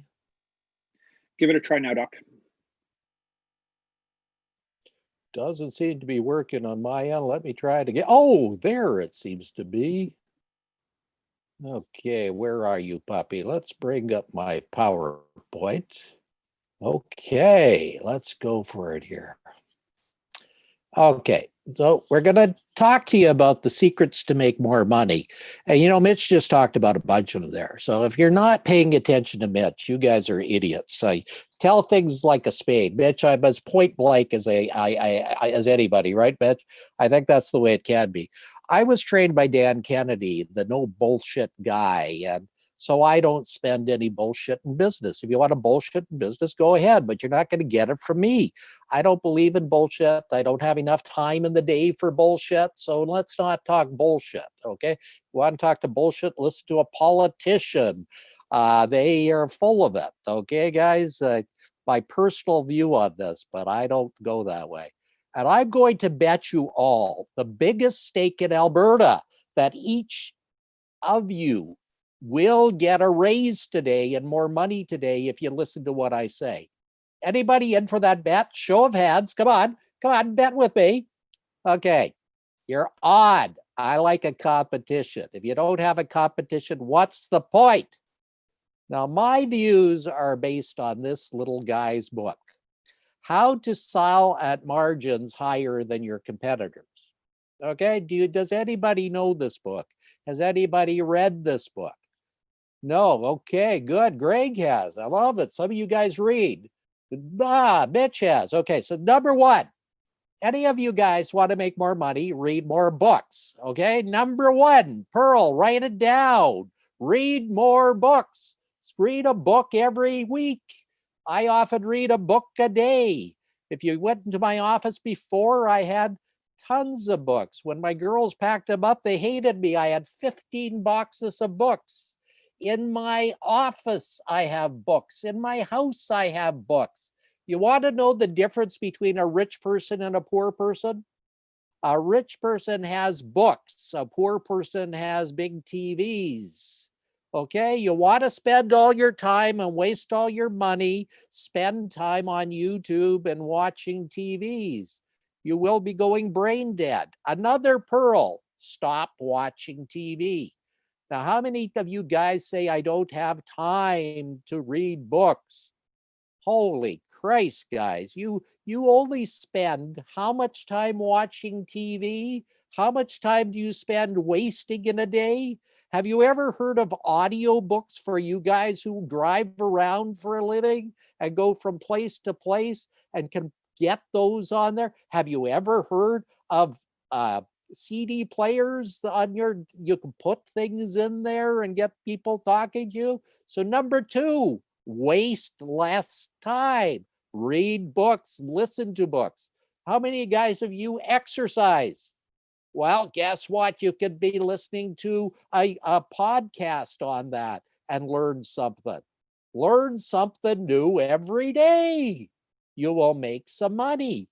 Why? Because other businesses can teach you more about your business than your business itself. Oh, do you ever go through a drive-through and get some food? I do. Well, guess who invented them? The banks did way back 30 years ago. Then the drive-in food places figured out, well, we should do it too. Number one drive-through in the world, McDonald's. Who's the richest company in the world? McDonald's. Why? Because they don't only make new foods, they also make new technology. What did they do? They took the drive-through window and put people through it. Has anybody used the McDonald's app lately, where the app is available and it sticks in your face? Yes. Why? Well, they want to keep track of you. They want to know exactly what you're doing. They want to make you buy more Big Macs. Smart. Okay, how many of you buy a pen? Come on, everybody buys a pen. What's the cost of a pen? Good question. How much is a Bic? About $1 a pen. But if you buy 1,000 pens of the Bic type with your name on it, you can get them for 19 cents a pen. You need 1,000 pens with your name on it or your business name on it so you can give it out to your customers. Look up on the internet who could get it for you. You get the same thing as a Bic. Here's another pen, $2.49. But this, ladies and gentlemen, is the most expensive pen in the world. It costs $429,000. How many of you are going to buy a $429,000 pen a day? Well, I don't think many of us, but for somebody, maybe one of those sheiks in Arabia wants a pen like this. Why? Because they want it. It's something that they like, okay? So what determines the price of a pen? Well, if it's a commodity, it sells for a commodity price. So in other words, you don't care if it's a Bic or one of the other competitors, they all cost the same. But if you make something unique, ladies and gentlemen, if you make something unique, you will have something unique. And therefore, that justifies a high price. Listen to what I'm saying. If you're different or have something different about you, you can charge more than your competitors. What's different about you? Well, that takes a little bit of time to figure that out. And if you want, I'll give you something to do at the end of this show, and you will learn a little bit about what's more different. Okay? Connor McDavid and Leon Draisaitl. What does Connor McDavid make? $14 million a year. Okay? What does Leon Draisaitl make? $8 million a year. Are they worth it? Well, it depends to whom. Is Leon Draisaitl the best hockey player of the year, like they said he was? Well, sometimes yes and sometimes no. There's been time I could throw my shoe at Leon Draisaitl because he's sitting around picking his nose and doing nothing. Other days, he's the best player on the ice. Okay? So another thing about raising your price, be consistent. Don't show the bad person you are at some days and being lazy. Be good every day, putting an effort every day. For every day I worked as a doctor for 30 years, I gave it my all. Every day. Write this down. Give it your all if you want to be the best paid player or the best paid person. Connor McDavid, on the other hand, puts out all the time. So I think he's worth $14 million. Leon, it's debatable. Okay, tires. My car needed new tires the other day. I drive a Lexus EX, okay, a Lexus luxury car. This tire cost me $500 a tire, okay? If I went to Canadian Tire, I could have gotten 4 for that same price. Exactly the same tire. Why? Well, I think they probably sell more than my vehicle, and people buy there. Did I want to go to Canadian Tire? No, I didn't want it. I paid the price because it's convenient for me to go there. My Lexus dealer does everything for me, and I like my Lexus dealer. My Lexus dealers on the West End is Bruce Kitland. He's a great friend of mine. We have lunch Bruce Kirkland, by the way. He's a great friend of mine. We have lunch every month. We talk about things. So I go to Lexus, okay? Now, for any of you who have a business that's like somebody else's business, if people like you, they're going to pay more with you. Write that down. If they like you, they're going to pay more with you. Why is that important? Because you got to raise your prices and make more money, right? Okay, that's what I'd like you to do. Raise your prices. So tires again. This is the one from China. They cost $100 a tire, exactly the same as my tires, except they're made in China. Do I want to buy a Chinese tire right now? Not really, but I found a dealer that puts them on. So my $500 tire costs $100 someplace else. Now here's another key to raising your prices. Do you see what the price of this tire is? It's not listed. Wow, they're smart. Why? Because everybody on the internet can go shopping for tires. So to find out the price of this tire, you have to call or you have to go to them. You know what these cost for the same tires mine were? Interesting, $700 a tire. Okay, so by not listing prices and not allowing them to shop your shopping around, here's something you can do. Don't list your prices. Idiots list their prices. If you list your prices, they can't talk to you. If they talk to you, there's a chance you could bring them in. If you have a good receptionist that knows how to schmooze a customer, you're likely to get them in the door. Okay? Don't list your prices, especially on the internet. Here's another Michelin Pro. Same tire essentially as mine. What did I pay for my tires? $500. Michelin's selling the same tire for $621. Another price strategy, gentlemen and ladies. Have a full range of prices in your shop. Let them choose between you, and you. Don't let them go anyplace else. Because if they choose between you, and you, then they're going to stick with you. Otherwise, you'll send them away. You don't want to send them away. When they go away, they might lose them. Here's another tire.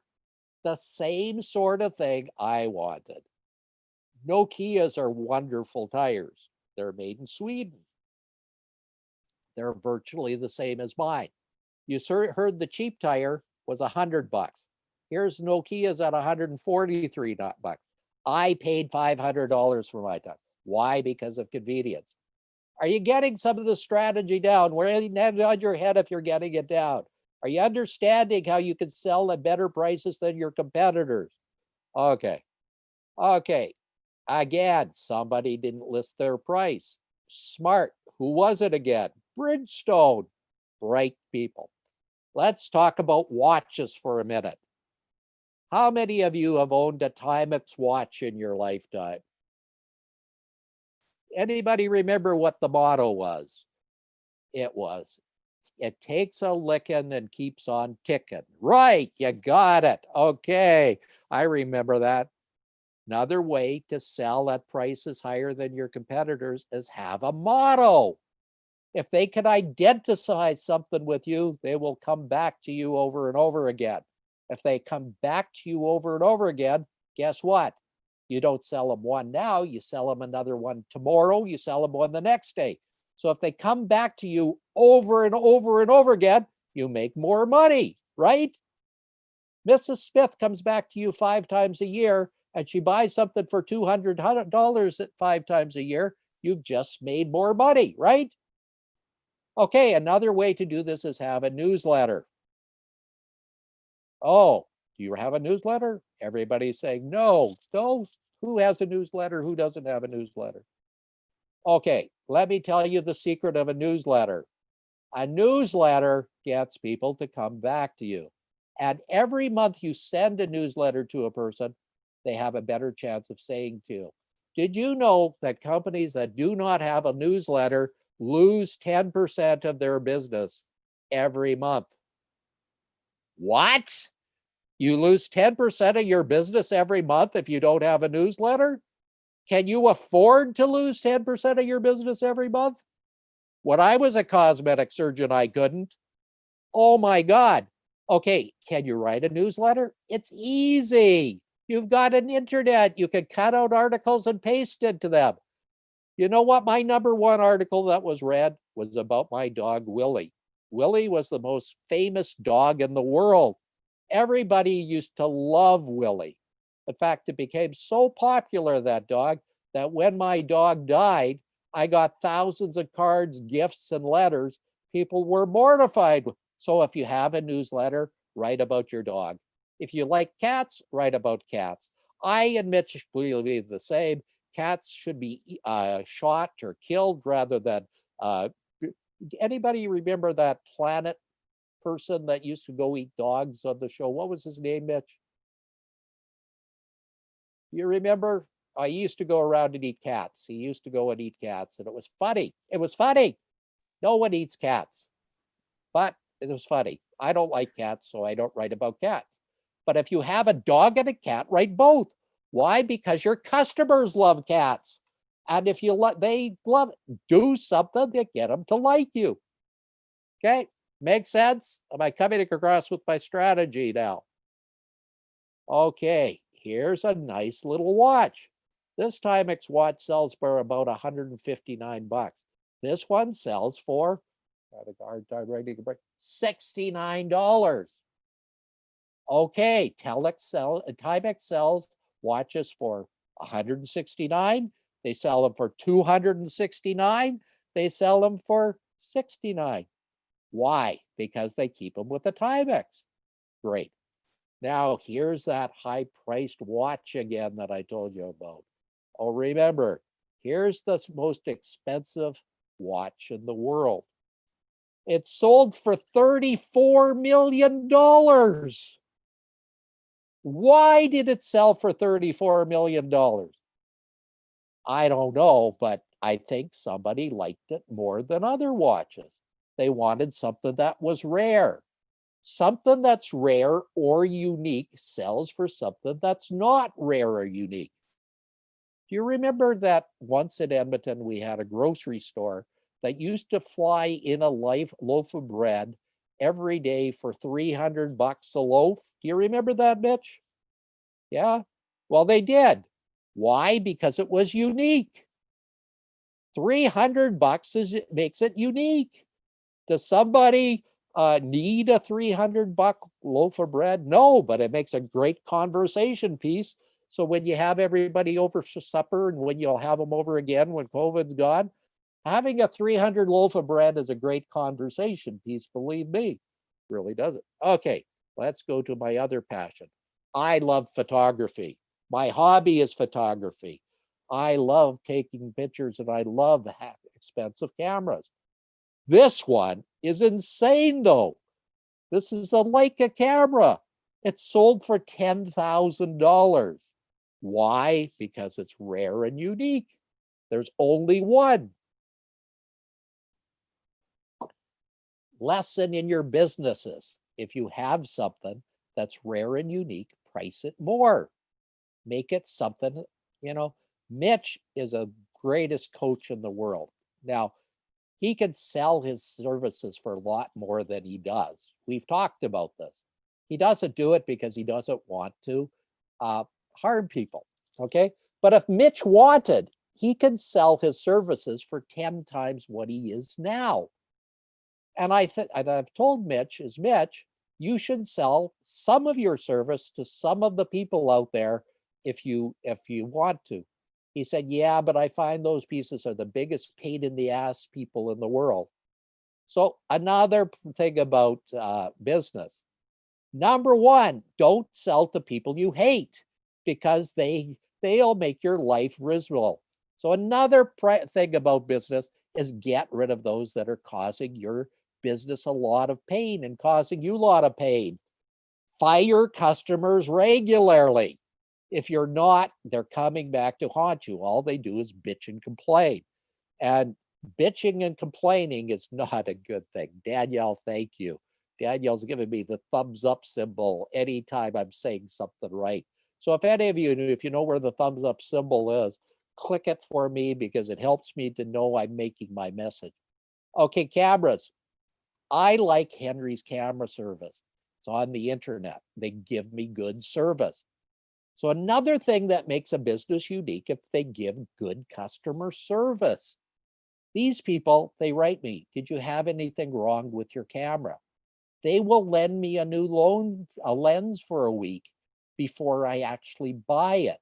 So camera guys are like me. They always like new lenses. We don't want to spend $500 for that new lens if we don't have to. So they lend stuff to you. So another pearl is lend stuff to people for a week and let them try it before they buy it.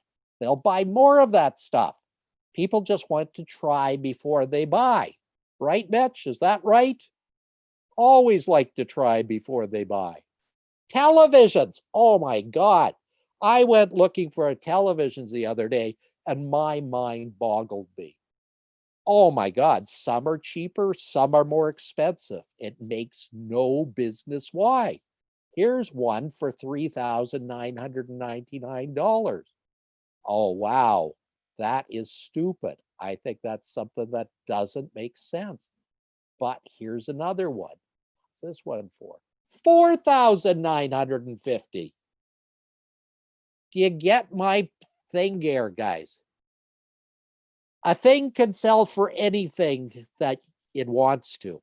And what determines the price is largely what you set it at. Now, how many of you, show of hands, set your price because you know that your competition only sets it at a certain price? Is that what you do, Danielle? Do you set your price because somebody else is doing it? No. Now that's stupid if you set your price at the same price as somebody else, because then your customer is setting your price for you. Your competition is setting your price for you. The guys you're competing with are setting your price for you. Why the hell would you ever want to set your price at the competition? I don't know. So I'm sorry for being crude and mean to you guys today, but you told me you want to make more money, so I'm getting you to the end. I told you I'm going to get you a raise today, and I'm getting you a raise. Danielle, did I give you a raise today already? Good. Okay. Microphones. Anybody doing podcasts here? Matt, you're doing podcasts, I think now. Anybody want to do podcasts? Well, if you don't, you're an idiot, because podcasts are one of the best way to get your message out to a herd easily. It's like having your own radio station and getting your message out there. It also gives you access to radio stations because your podcast goes every place that radio stations do. The internet is the new television network, and it's the new radio network.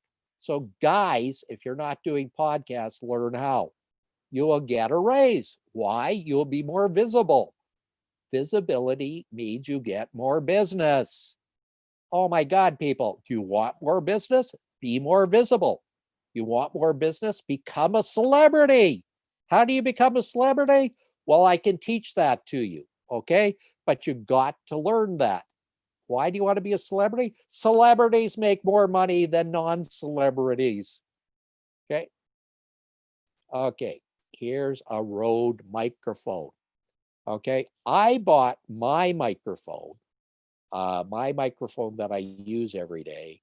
It's a wonderful Audio Technica AT something or other. It was $150. The Rode microphone, same thing. is what? 450 bucks. Rode also sells one for 999 bucks. Are you getting the message here, guys? Prices are elastic. They go up and down. People buy them for various reasons. Okay, here is the world's most expensive scotches. Mitch and I share something here that we like expensive scotches. We can't afford them, but we like them. So we will go to some restaurant sometime and try an expensive scotch. That's how you get to try an expensive scotch without buying the whole damn bottle. Well, here's some of those expensive scotches. $460,000. $250,000, $160,000, $94,000, $12,500. What a bargain! $12,500 for a bottle of scotch. I'm trying to show you guys something that's hopefully hitting you already. Prices are elastic. It doesn't matter. Somebody's going to buy it at that price. How do you sell your stuff now with that? Amazon has showed you the way, guys. It's available everywhere. You put your product on, you want to sell it to somebody, put it on the internet. Somebody's going to buy it at the price you sent it for. Okay, next. Oh, here's something I want to also point out to you.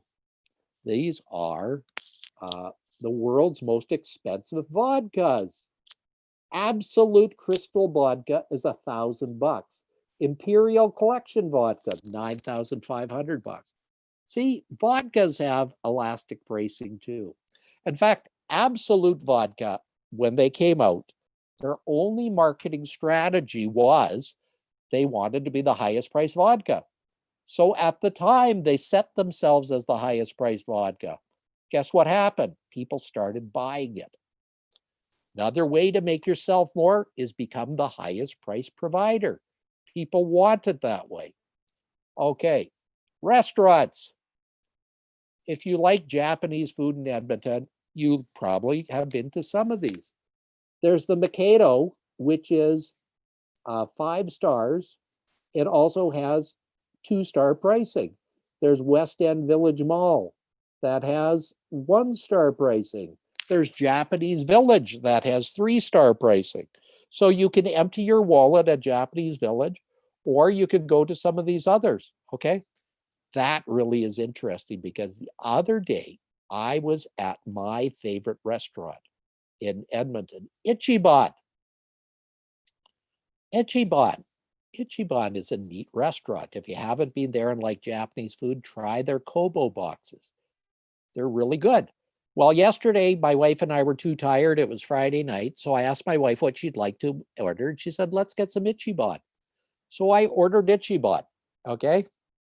Interesting. Their price was $53 for 2 dinners. Interesting. You know what they were before COVID? They were $38. So I asked the guy who was running the store why he's charging more. Was it because the prices went up with COVID? He said, no. He says, to be frankly, I'm getting tired and I really want to get out of business. I'm just beat up. So I raised my prices so I don't have to work so hard.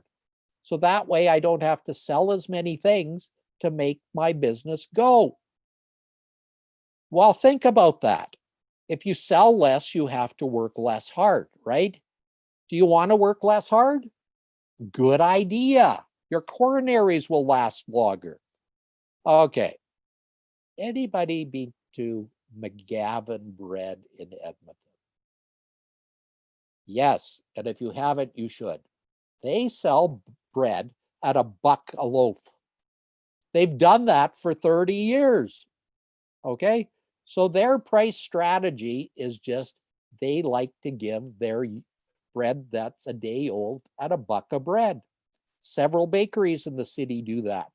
But geez, guys, determine what you want to spend on any item and then go get it. McGavin's is easy to get to. They have a huge warehouse there of all types of bread. Okay, anybody want to buy a luxury jet? Interesting. Luxury jets can go any place from $500 million to $100 million to $20 million. $500 million to $20 million. The $500 million plane is owned by some sheik of Araby. The $20 million plane you can get on the internet. Okay. So again, if you want to be, prices are elastic. Who likes sushi? Mitch, do you like sushi? Can you buy expensive sushi and cheap sushi? Sure, of course. Okay. Oh, that's a duplicate slide. Okay. Doc, you can even buy sushi at a gas station. I wouldn't recommend it, but you can.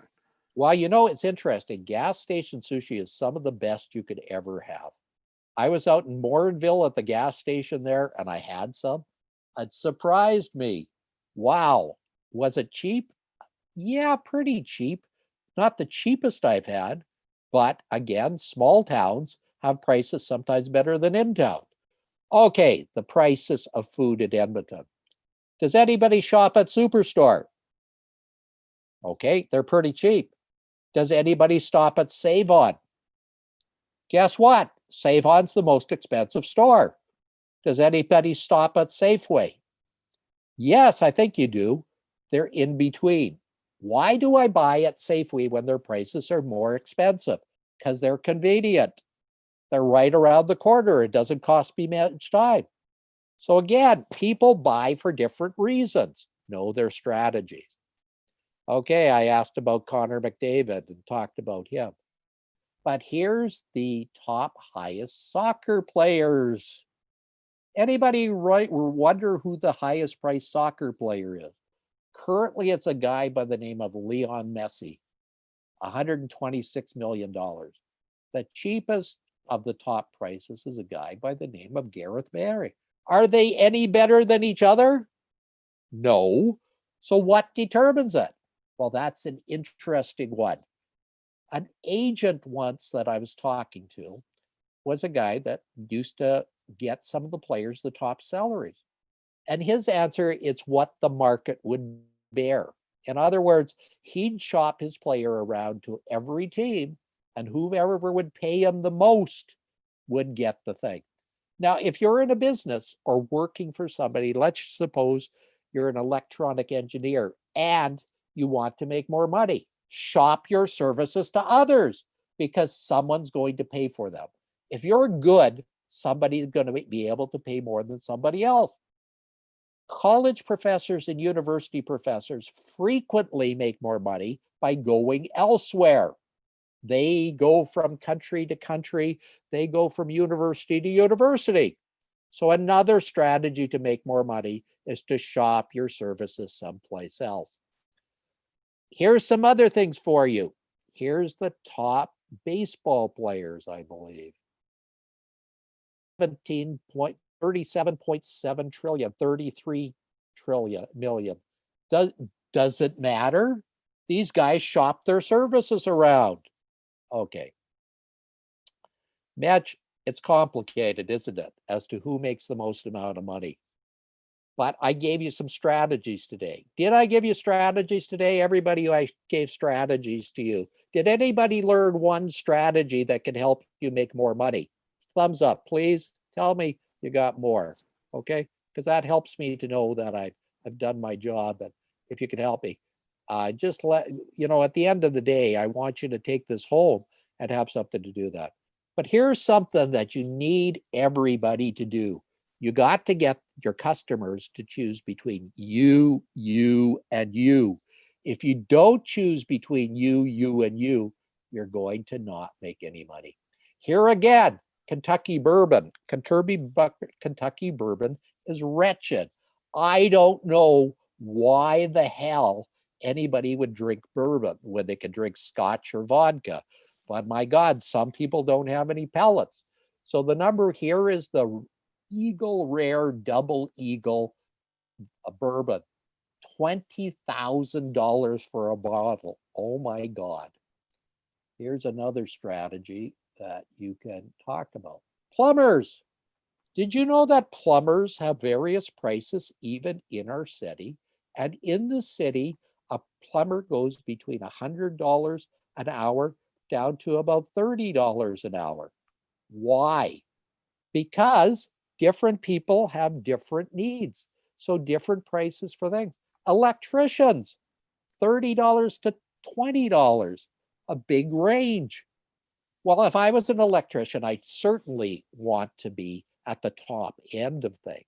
And largely, that's because that guy sets his price where it wants to be. Okay. The cameras I already talked about, how they have different prices, even in the same thing. Now, the other thing here, plumbers, we talked about that already. Okay, let me go on. Okay. NHL top salaries, Mitch Marner, $16 million. Surprising. Austin Matthews, $15 million. Surprising. John Tavares, $15 million. Surprising. And they all play for the same team. Oh my God. Carey Price, $15 million. Is Carey Price worth $15 million? Well, obviously he was for Montreal because they still have him. But will somebody pay? More than likely. Okay. So Connor McDavid is not the highest priced player. Interesting.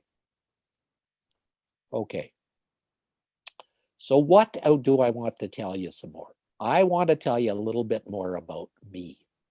And, you know, many of you guys know I was a top dermatologist. And my number one procedure was liposuction. My liposuction procedure, I learned way back about 30 years ago, and I was one of the first to offer liposuction in Edmonton. So when I started offering liposuction, I first started at $3,000 a procedure. But you know, my shoulder was getting worn out and I was getting tired. And so I said, no, I'm going to make more at this. So I raised it to $6,000 a procedure. Okay. Now that was interesting because everybody would pay at $6,000. Then I went to a course by Dan Kennedy, and Dan Kennedy said, you're nuts. Why are you doing this for $6,000? And I said, what would you recommend? He said, you should be charging $20,000 for it. I said, are you crazy? $20,000 for a liposuction procedure? He said, Barry, that tells me more about you than anything else. You don't want to charge $20,000. So the $20,000, he said, try it. Charge it for $20,000 a procedure. And he said, don't you dare be the person to tell people about this because you don't believe in that price. If you don't believe in that price, you will never get that price. So I did not believe I could get $20,000 for a procedure. So I turned it over to my girl, my nurse. You're going to tell the patients now that I have a $20,000 liposuction procedure. Well, guess what? Yes, that's right. I charged $20,000 for liposuction 30 years ago. And I continued to do that throughout my career. Now, I eventually got tired and I didn't want to do as many, so I didn't make as much money.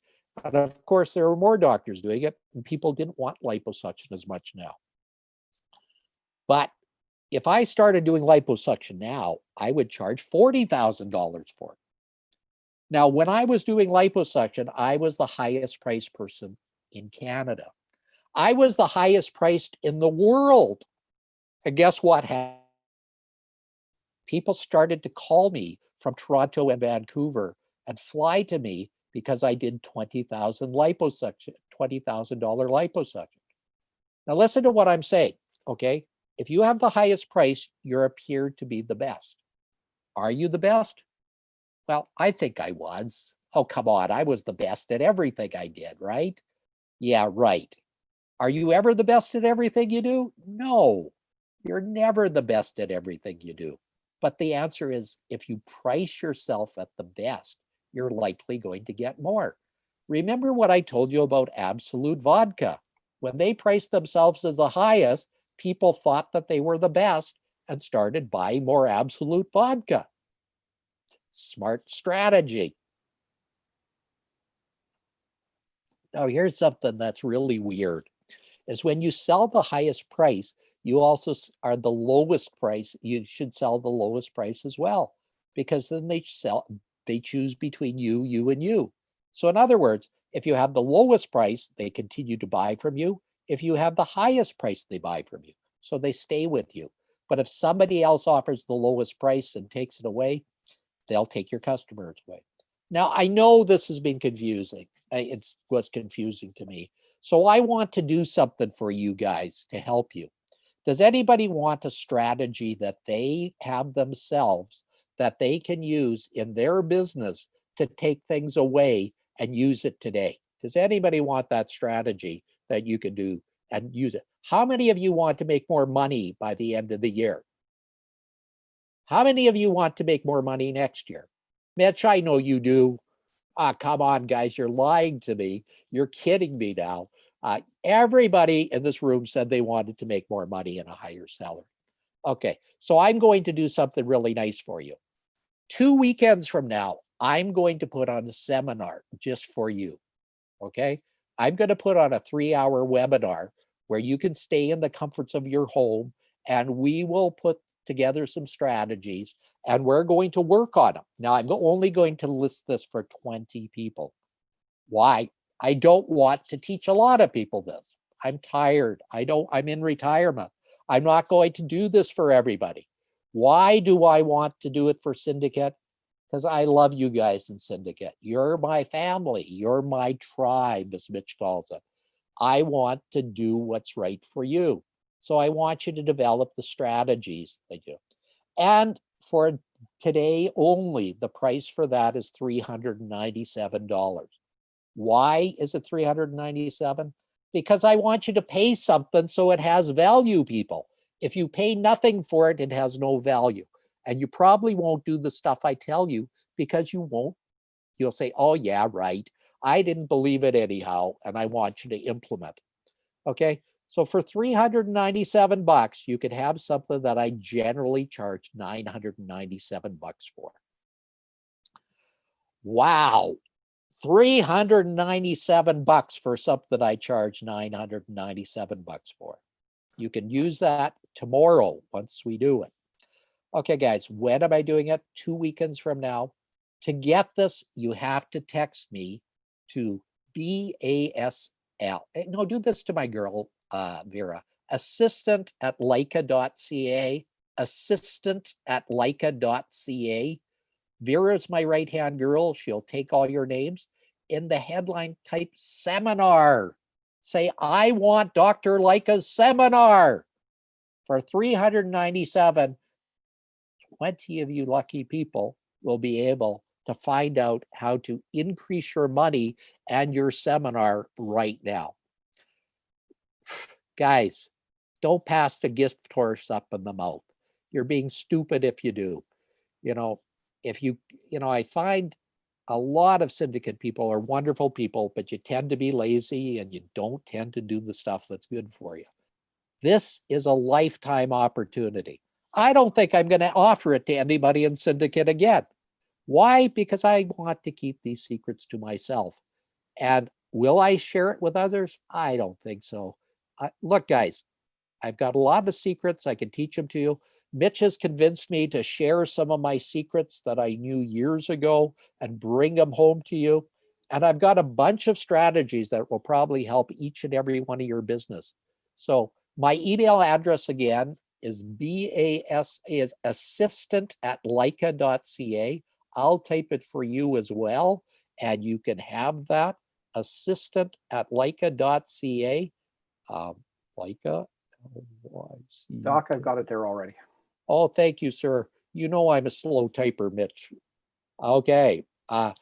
Sir, did I do what you wanted me to? Did I elucidate the audience? Doc Leica, as always, my friend, thank you very much for coming in and sharing your time with us today. I know you'll be hanging around a little bit. You've got some other stuff to do, but Doc, thank you very much for coming in and sharing this. For our audience that's here and those that are watching live, Dr. Alan Leica, Dr. Barry Leica, great friend of mine, author. Check out his books. You can see one over his right-hand shoulder. Well, our view anyway. The Secrets of Living a Fantastic Life. He's had 3 of them go like that so far. He's got a 4th one coming out right away. He's got a 5th one coming out after that. It just keeps going on, and it is about education illumination. Doc, thank you so much. Mitch, can I put in one more pitch? Go Mitch for it. is getting in on this book. This is a book called The Ultimate Success Secret. This was written by me and Dan Kennedy in 2005. Dan Kennedy is the expert on small business. He's the expert on no BS business. I'm letting a select number of you to be a co-author of this book for $6,000 Canadian. Now, what would it do for your business? It associates you with the master. So when you're going to your customers and showing people you know what you're talking about, this will do it. Now, how will it do that? I want you to write a little chapter of 5 pages. Can you write 5 pages? Shit, you can write 10 pages or 100 pages if you want to do. But this will give you a chance to be associated with the master. So in your niche industry, you will be the best at what you do. So all of a sudden, you're a celebrity in your own industry. Again, remember what I told you about celebrities? They make more money. Now, I didn't find this book until recently. It was buried on my shelves under a pile of dust, and I wrote it with Dan in 2005. It was one of the secrets to my success. You want more secrets of my success? Pay attention to me. I'll be teaching them as I go along. Another way to do it is to write a book. You write a book, you will be a celebrity in your business. I will teach you how to write a book if you want. Okay? And if you want to become a bestseller, I can help you with that too. I know the secrets to that, and I can help you with that. So that's all I'm pitching today, Mitch. Doc, thank you very much. As always, it's great to see you. Ladies and gentlemen, Doc Leica. Thanks for joining us, Doc.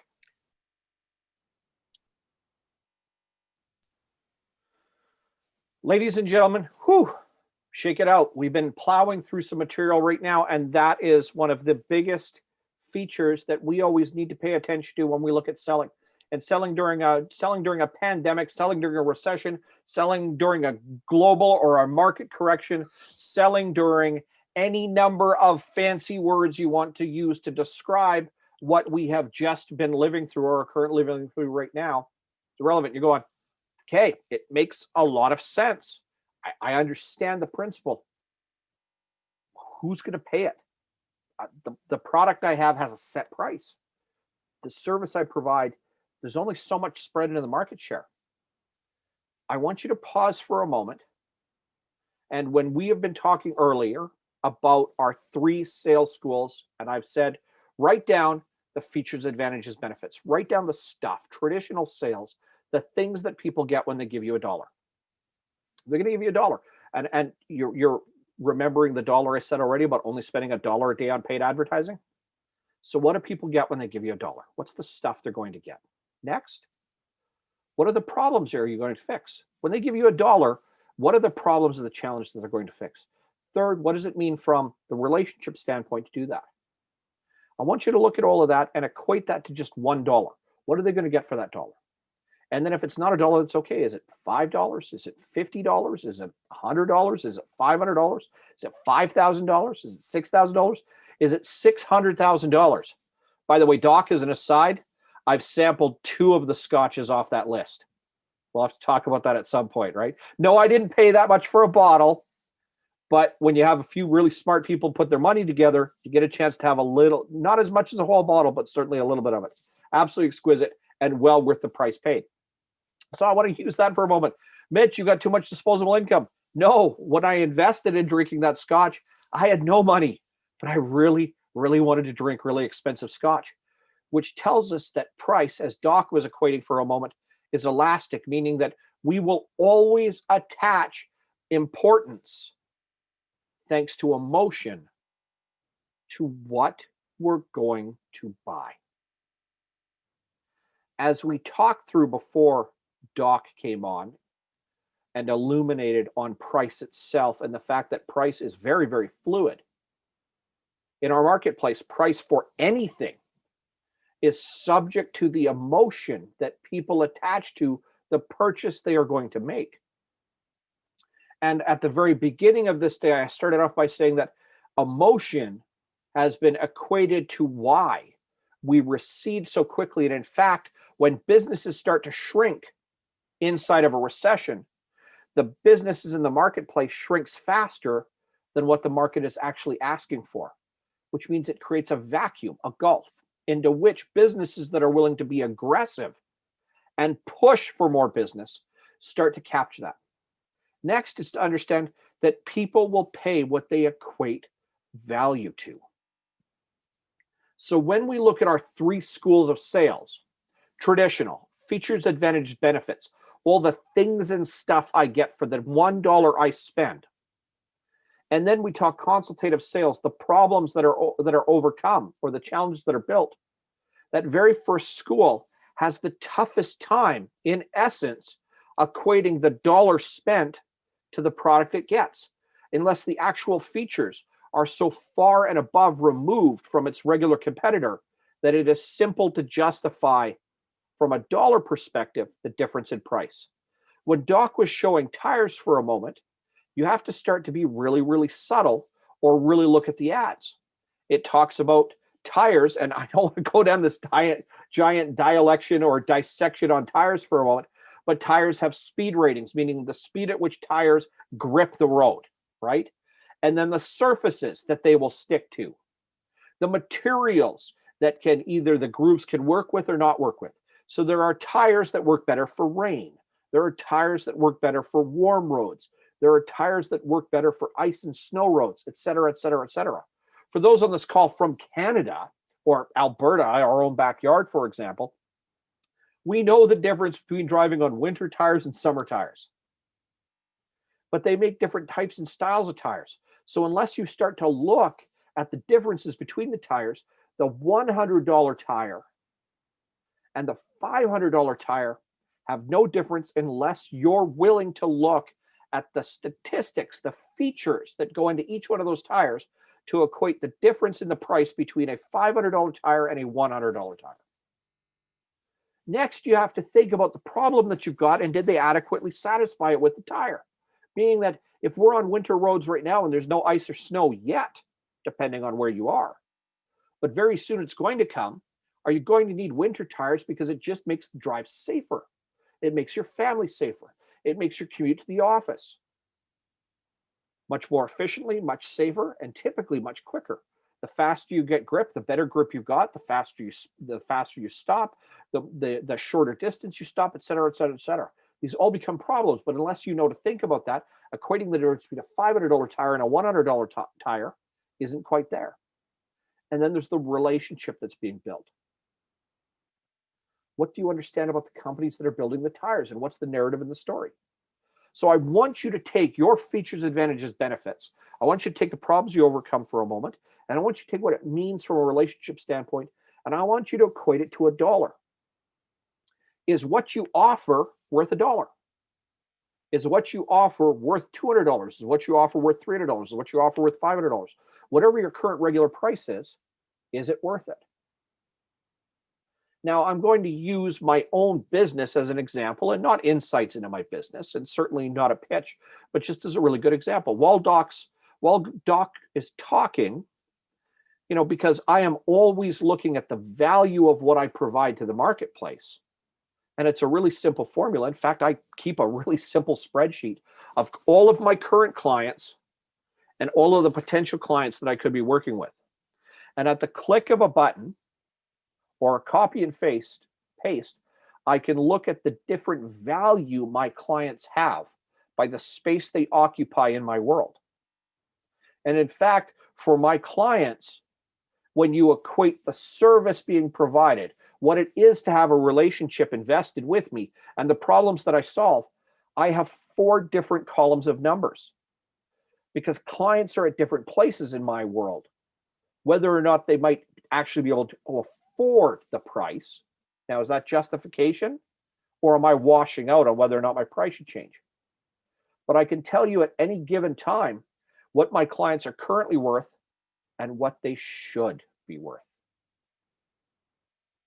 It is the same feature advantage benefit and the same problem to overcome. But I can also look at my client roster for a moment and equate clients that, in many instances, I am resolving the same challenges, but pay more than some other clients. Because the nature of the relationship that we have developed and the trust factor that's placed there. But it also says that if people are willing to spend that money, shouldn't everybody? I have price discrepancy for a similar service. Now, is it the same from client to client? No, because I have a very specific tiering inside of my business as well that tells me where I stop providing service. One of those first values is time. The next is access. Are you hearing what I'm laying down about my business? Is this a feature? Or is this overcoming a problem? Or is this understanding the value of the relationship? And then the level of problem that I am willing to solve for people is a direct correlation on the price that they're willing to pay. The moment I can equate my features like as like to another competitor and beat them with a superior product, I automatically have earned the right to ask for more money. Next, when the way I solve problems and overcome challenges meets or exceeds what my competitors do, I have automatically earned the right to earn more money. Third, when the nature in which I invest in relationships meets or exceeds my competitors, I've earned the right to ask for more money. Then when I equate all of those together to speak to the narrative and the story that my business tells, I can charge more money. That tells you that your price is more fluid than you think, depending on the product or service you offer. And now it's about positioning. So being able to sell effectively in a recession, what are we learning at this absolute moment? So we've got sales pillars, right? Direct sales, paid advertising, marketing, business development, which is plan and measuring, and customer service. Next, we have our sales schools. Traditional, I always have to know what stuff I'm giving away for the value of $1. Next, I need to be able to articulate what problems I fix for that $1. And after that, what the standard of relationship that's built gets equated to. After that, we talked about zero input or zero cost efforts. Direct sales. Start talking to one person every day, 30 people a month. Paid advertising. Start spending $1 a day somewhere. Facebook, Google, YouTube. Marketing. Take each of your features, advantages, benefits, the problems you fix, and what you stand for in a relationship, and publish something with a social media account attached to your business every single day. Fourth, business development and planning. We wanted to talk about planning, wanted to encompass all of it for your business, how to make more sales inside of a recession. We just discussed price. What is your current price? What should your price be? Next, what customers or clients do you currently have, and what price are they paying? Third, under business development, what price should your current clients or would they be willing to pay? Fourth, when you want to establish what you should be making, in other words, earning more money for the same effort and time being put in, what should your next clients look like? What are they from a business perspective? What are they from a client or a customer perspective? How frequently will they be coming to your business? What does repeated buying look like? How many people do you need to talk to compared to how many are going to buy what you have? How often will you need to communicate with them before they're going to buy? And can they refer after so you can increase your sales? What we've just discussed from a business development perspective is the most fundamental plan you're going to have. So now that I've given you lists like this, I want you to take a blank sheet of paper. I want you to take a blank sheet and I want you to start to write it as columns. And at the top left, I want you to write price. And then the next column over, I want you to write current customers. And then the next column over, I want you to write services provided. And then the next column over, how many people do I talk to right now? Next column over, how many should I talk to right now? How many deals or sales do I have to close? And then how much money do I need to make? The dollar you charge currently right now, your current price, has a current price and the price you should be listed at. Next, you have your current customers, your current clients in there. What price are they currently paying for your business service? And if you write down all of your clients or customers that you've worked with over a stated period of time, is it only ever that price? Or do you have some price discrepancy? Third, what clients and customers do you need next? In other words, what should your clients and customers look like? That column has two major categories. What does your best customer look like on a regular basis? What does an average customer look like for your business? After that, how many people do you regularly communicate with? And how frequently do you communicate with them? After that, how many should you be reaching out to? How often do you need to follow up? How many deals or how many sales do you have to conclude? And when we go back to the price we're at currently or the price we should be charging, how much money do we need to make? So I'm going to give you a series of figures right now and show you how manipulatable sales and price is to equate to value. They can fit into all of these columns, but I'm only going to give you a series of specific numbers. So with these columns that we have right now, I want you to look at number of people that I should be talking to. In other words, the number of people I need to talk to on a regular basis. And remember, we talked earlier before Doc was, and I said, make sure that you're talking to 30 people a month, the equivalent to one person a day. Okay? That's how many. And how often I need to be trying to communicate with them. So if I need to communicate with somebody at least 2 to 5 times before they're going to have the potential to buy from me, stale stats suggest that the average salesperson stops reaching out to a prospect after the second attempt, whereas it takes attempt 3 through 5 to get an 80% chance to close a sale. So if I have to communicate with 30 people a minimum of 3 times, that means that how often I need to try and communicate with these people means 90 times in a certain period of time, I have to be communicating with these 30 people to potentially get a sale. Next, how often is how many. How many do I actually need to close for a sale? And that equates to my price.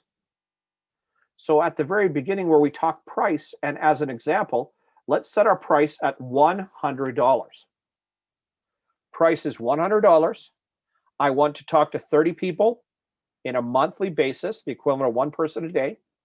And I know that if I'm going to get them to buy from me, I have to communicate with each of those people at least 3 times.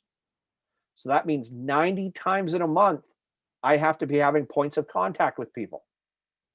Next, how many do I need to sell? Well, my price, if it's $100 and I need to make $1,000, so at the very end, how many people, and then we also have how much I need to make. If my $100 a month needs to equate to $1,000 in sales, then I need to conclude 10 sales out of those 30 people every single month.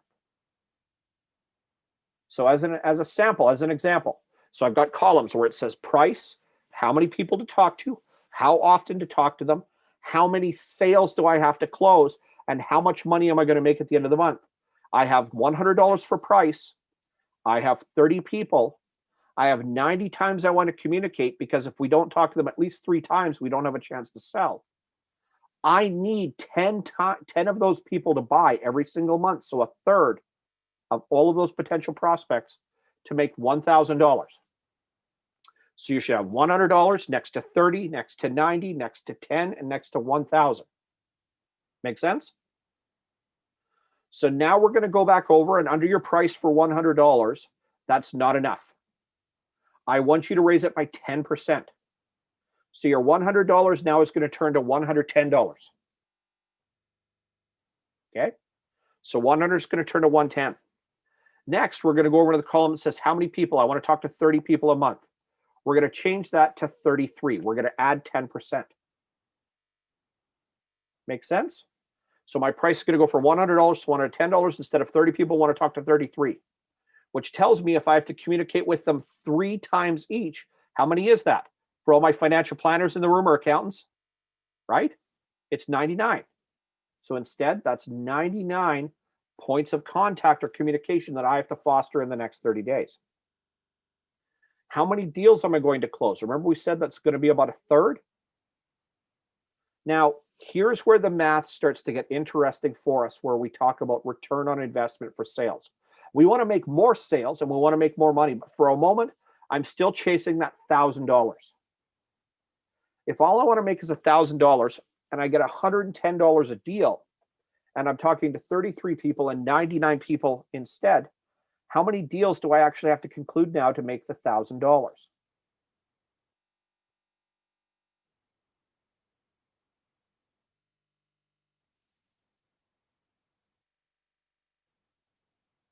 Anybody? I've had 99 points of communication out of 33 people.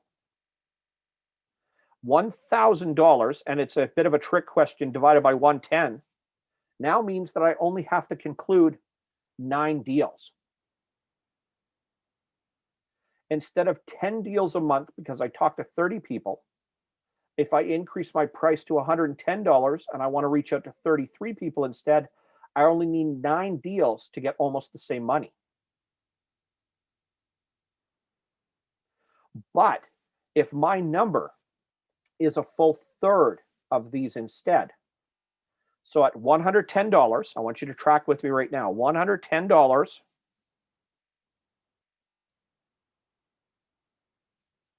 and I'm talking to 33 people for 99 deals in a month, for 99 points of contact, my apologies. And if I got 10 of them, if I got 10 the last time, I'm getting a full 10% increase. So this time, how many deals I want to conclude? I want to conclude 11 deals, not 9. And that gives me $1,210 I've earned at the end of a month instead of $1,000.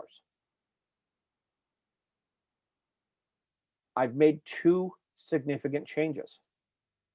I wanted to talk to 10% more people, and I raised my price by 10%. Now, I've talked to 33 people in the entire month. I've had 99 conversations instead of 90. And at 10%, that gave me 11 deals to give $1,210 instead of $1,000. I'm showing you guys how to get a third more money right now for all of your math. Can anybody figure out the next change we've got to make? The next, where we talked about, and I said I would set it aside until after Doc talked about price, is that customer relations side, where we ask for reviews, testimonials, and what? Referrals. My job now, out of 11 deals for a month, instead of 10 deals at $110, and only needed to talk to 33 people instead, mathematically, is to get 10% more sales. I want one more deal by asking the 11 customers that have just done business with me successfully and gave me $110 instead of $100, out of all 11, every time, all I'm going to do is say, if you were happy with my service, can you think of one person to refer? My goal is to get one referral. Richard, great point. I'll come back to you in a moment here on that. So I'm looking for one referral, one more deal at $110. That means that for my month, I make $1,320 by talking to 3 more people than the previous month where I made $1,000. Does that make sense? Now, when we look at price and making more sales, this is the most simple facet of sales measurement, business development pillar that we can use. What's interesting is that some of the most sophisticated CRMs, in other words, client relationship management software, and some of the most sophisticated sales teams on the planet have what is called a behavior board. In other words, just these stats that are no more complex than this. How many people did you talk to today? How frequently did you follow up? What was the value of the deals that you're going after? Have you followed up aggressively enough or effectively enough to get past the barrier of 1 or 2 times where the typically stops 80% of the time? And when you were satisfying that client or that customer with our feature advantage benefit, the problems we can fix, and building the relationship, did you ask for a referral? Now, here is where we get really interesting. And Richard, I'm going to come back to your closing ratio closer to 100% in a moment. When we take our price increase by an average of 10%, and we're looking to increase the number of people we talk to by 10% to 33, and we're only looking for 1 referral. Here's an interesting statistic about referrals for you guys to bear in mind. So remember I said we'd leave that pillar alone? So let's go back for a moment to our customer service pillar. On average, if you have 5 happy clients, so I want you to write happy clients, and this is referrals. So I want you to write referral trees for a moment. 5 happy clients, and heck, you can draw them as stick figures if you want. In fact, I'd prefer it if you did. Draw 5 stick figures all on the same line on your page. So it looks just like that. Make sense? If you ask every one of those people to refer you 4, so pick any 4 of them and draw a little line underneath them, like just like that, are willing to make a referral. Out of those 4 referrals, 3 will actually give you somebody that's interested in talking to you. So now those 4 downward lines have 3 little people underneath. Out of those 3 people, actually the stat is a little over 80. 84% are willing to buy, but we only have 3 people to work with. 2 are going to make a purchase. So 2 of them have an underline. Technically, we should have something to do with 3rd. When I do business with those 2 out of 3, I'm going to draw another line under those 2 and put another person in place. Nearly 100% of those people at the bottom, 3rd generation, will buy. So out of 5 happy customers in a client referral and testimonial round, that's 5 across the top. That's 2 more in the second layer and 2 more in the third. My 5 customers now add up to what? 9. Make sense? Simply because I ask. So 5 happy customers equate to 9 total. And I'm sorry, it's reversed with the camera. My apologies. That equates to 9 customers, which means that I either need to do even less business before from a sales perspective, or for 5 happy customers, remember our example where we're going to end up closing 11 deals instead of 10 at $110, plus ask for just 1 referral. So we're going to wipe that 1 referral out, because for every 5 people, we'll get a maximum of 4 more pieces of business.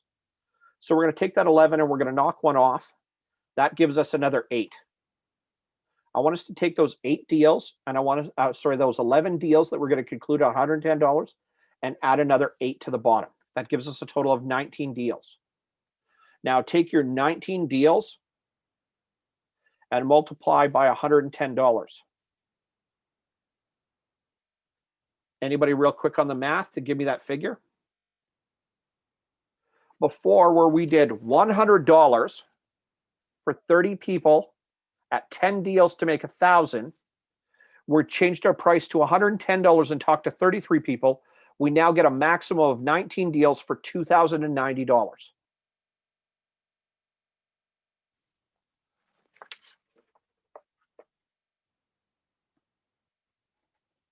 Will you get 8 referrals out of 11 clients or customers? I don't know.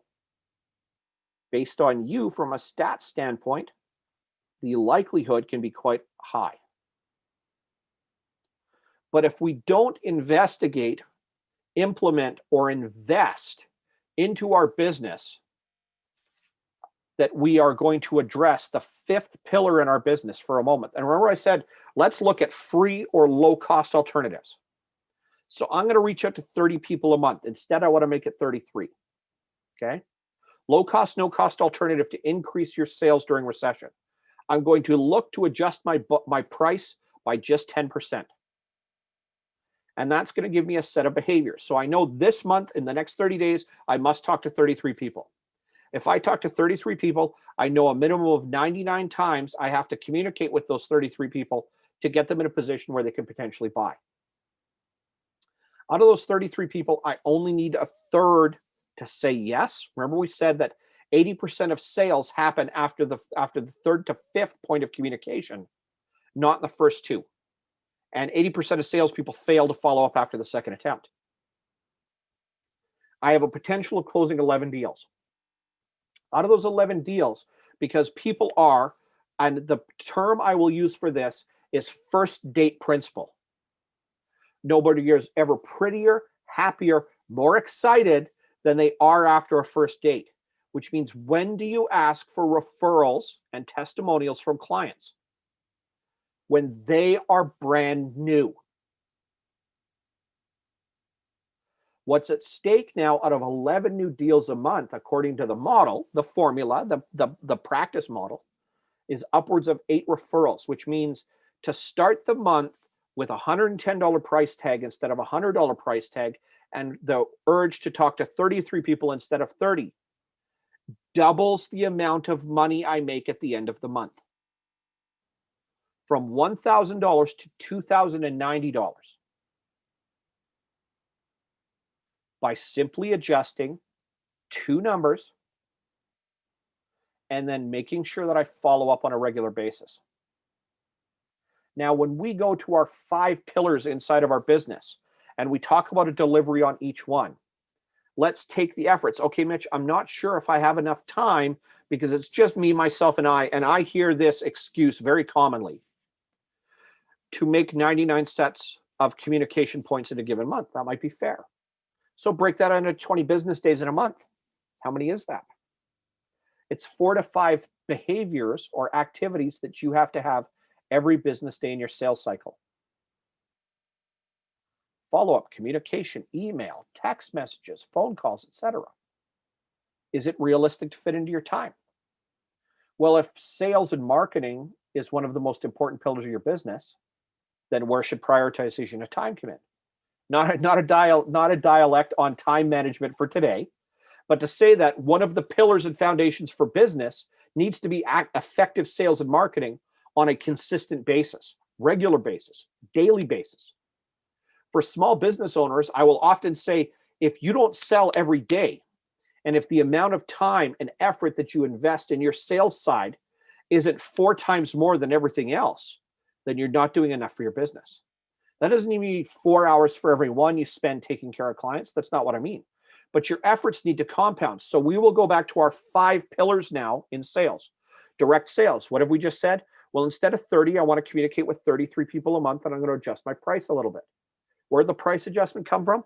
Business development. I looked at my price right now, what my competitors have, and then I looked at what I offer from a feature, what I offer to solve problems, and what it's like to build a relationship. And can I meet or exceed what my competitors do? If the answer is yes, I've earned the right to charge more money. Make sense? Next, I've said that I only want to communicate with 30, now 33 people on a monthly basis. So that's direct sales. Next, paid advertising. I want to spend $1 a day, and I'm going to use Google or Facebook, because when I go to either Google or Facebook, it's like, how do I run paid advertising on Facebook? How do I run in paid advertising on Google? How do I spend $1 a day in my advertising on Google? And then you use the Google resource to tell you how to spend $1 a day to do what? To get your business to talk about your features, advantages, benefits, the problems you fix, and what it means to build a relationship. And what do we learn from Doc? We don't tell people what our price is. Why? Because last month it was $100, now it's $110. They don't need to know. They need to equate value to what we're doing. Next, we go to our marketing. What do we do with our marketing? A regular behavior for your marketing on a consistent basis to develop and grow more. What do? We take our features, advantages, benefits. We take the problems and challenges we overcome, and we take our relationship points. And what did I say? We make sure that whatever social media channel, and where I started was Facebook. I started with my business on Facebook 7 years ago. I got into a partnership. I started that business on Facebook immediately. I ended that partnership 3.5 years ago, and I came back to my own business again, Mitch Kamich Coaching. And what did I do? Immediately started on Facebook. And some months, my business talked about itself marketing, just things and stuff on Facebook, up to 150 times a month, up to 5 a day. Right now, it doesn't do 1 a day. But the impression by my audience is that I always have things going on.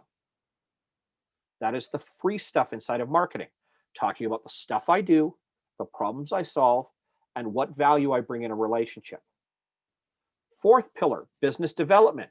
We equated, what is the price that I charge for my product? What price should I charge?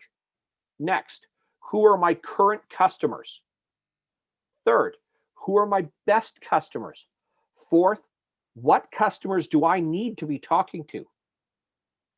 Fifth, how many of those do I need to be communicating with on a regular basis? We've already figured that out. Sixth, how many of those deals do I need to close to give me the money I need? Seventh, how much money do I need to be making? Meaning, where do I manipulate my deals now in the form of our example? What should my price be? How many people should I communicate with?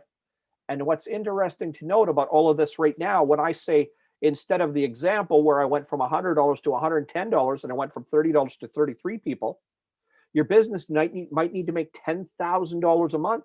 It might need to make $100,000 a month. It might need to make $50,000 a month. Now you can take your $1,000, $10,000, $50,000, $100,000 a month and equate it to how many average customers you need at the price point you charge to create every month. Then you can take the average number of customers. So if you charge $1,000 a month and you need to make 10,000, we know we need 10 average customers.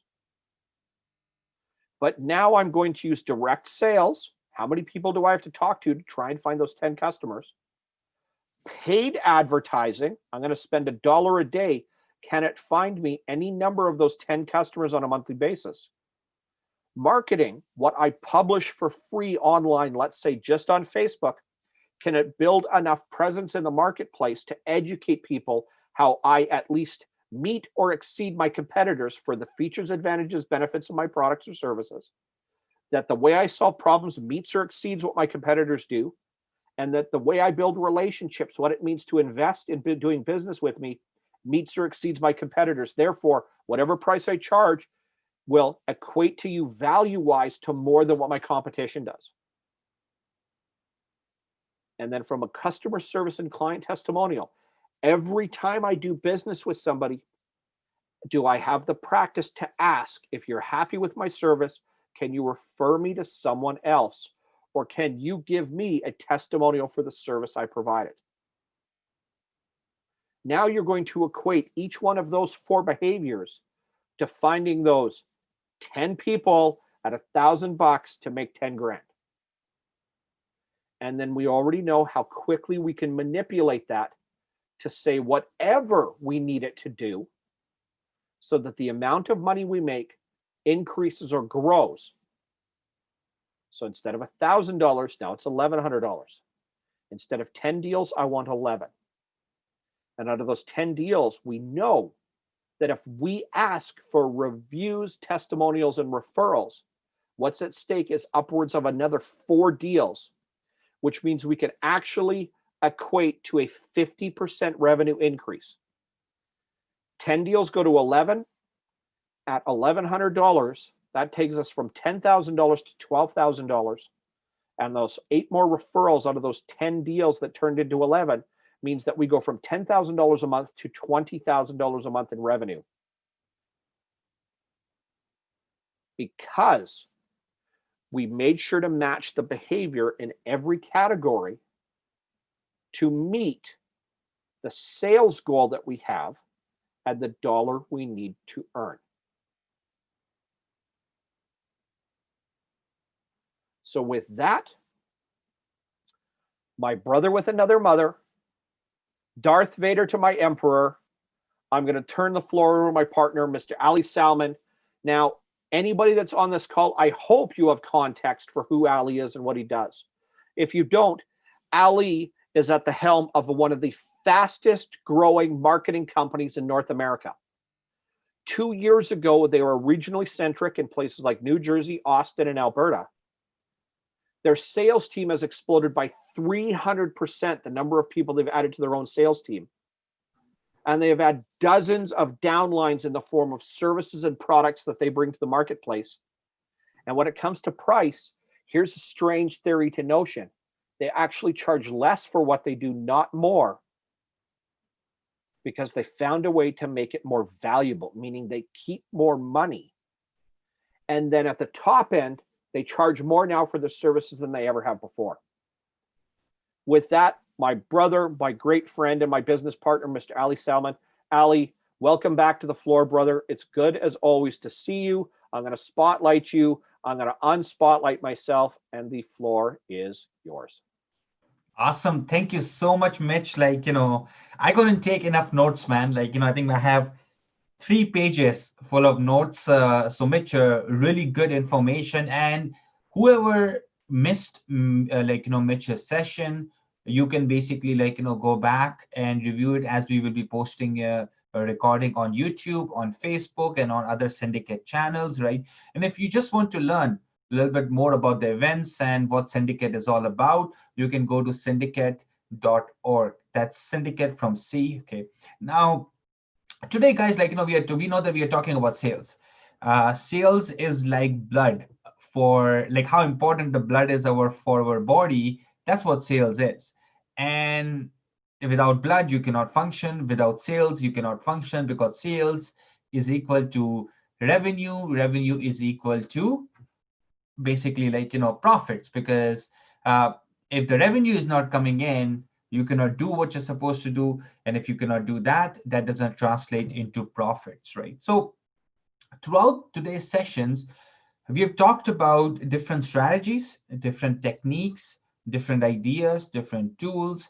And there will be, after the session, whoever is attending or whoever wants to basically more resources, they will be getting more resources, things like sales playbook, a couple of free resources I mentioned earlier in the morning, right, which we will be sharing with you, and also any presentation which we have basically went over. So the presentation, like any of the speakers have done, we'll share it with you so you can access it at your convenience, right? Now, since morning we are talking about sales. Now, we know that to have sales, one step before sales is what? Any guesses? It's basically your marketing, right? So sales becomes very relevant when you have someone to sell it to. Now, how can you find that someone to sell it to, right? That's basically your marketing. How are you going to find that person? Who who will buy your products, who is willing to pay for your products, who basically trust you enough that they take out the credit card and they take out your wallet and basically like, either buy your products or either buy your services. So that's marketing. Now, how can you make sure that your pipeline is full? Because see, sales become relevant when you have someone to sell to. What if you don't have anyone to sell to? That's what if you're struggling with that part? What if you're trying to understand that who your customer is? Where should I target them? How can I reach them, right? Because once you find a customer, a potential customer, then you can even think about selling to them, right? So let's basically like, today, my first part of like, the session which I'm conducting in this afternoon is all about like, selling during recession from a marketing point of view. How can you get your pipeline full? Okay, so we're going to talk about that, right? And after that, what I will jump into is I will jump into basically like, your video. See, video, when it comes to lead generation, is one of the really good ways to do lead generation. We already know that if I ask any one of you watching live or offline, where are you spending most of your time? I'm sure you will going to tell me YouTube, Netflix, Facebook, LinkedIn, and even on those platforms, what are you consuming? You're consuming video. So video is really, really powerful, and we will talk about that, how you can leverage video in order to get leads, because when you have leads, you can sell it to them. So let's basically, the first thing we will dive down into is like, how can you even attract those leads to sell it to when the times are tough, when the recession is going on, when the economic like downturn is in like, in place. We know that economy is shrinking. It's not growing right now at this moment in time, right? So let's dive down deeper into that. First of all, I want to clear, like, draw a clear line here today that, see, guys, no one any longer has an unfair advantage.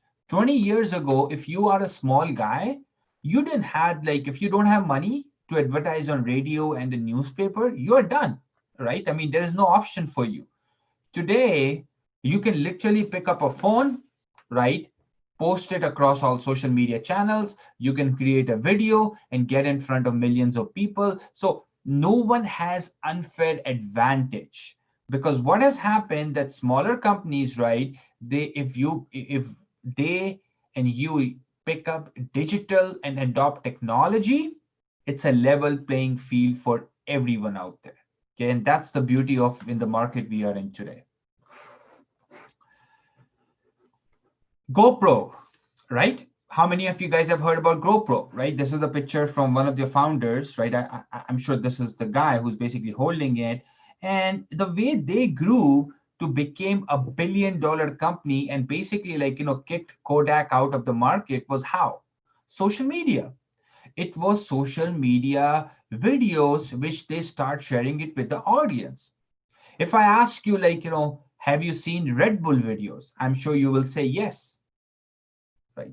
But beside these GoPro, beside Red Bull, we have countless examples of companies who have turned into multi-million dollar or $1 billion companies just using social media.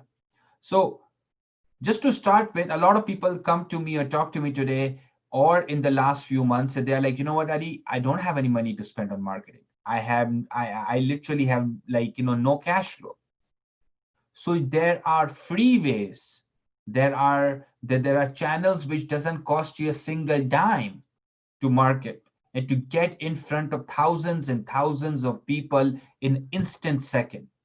And this is the power of social media, guys. This is the power of, like, when you put a video on Facebook, Facebook doesn't charge you to show it to people unless and until you want to boost the post or you want to run ads on it. But all the organic views you get on Facebook, you get on Instagram, you get on LinkedIn, you get on TikTok. They're all free. Where else in the history you ever had a chance to advertise for free? Tell me that.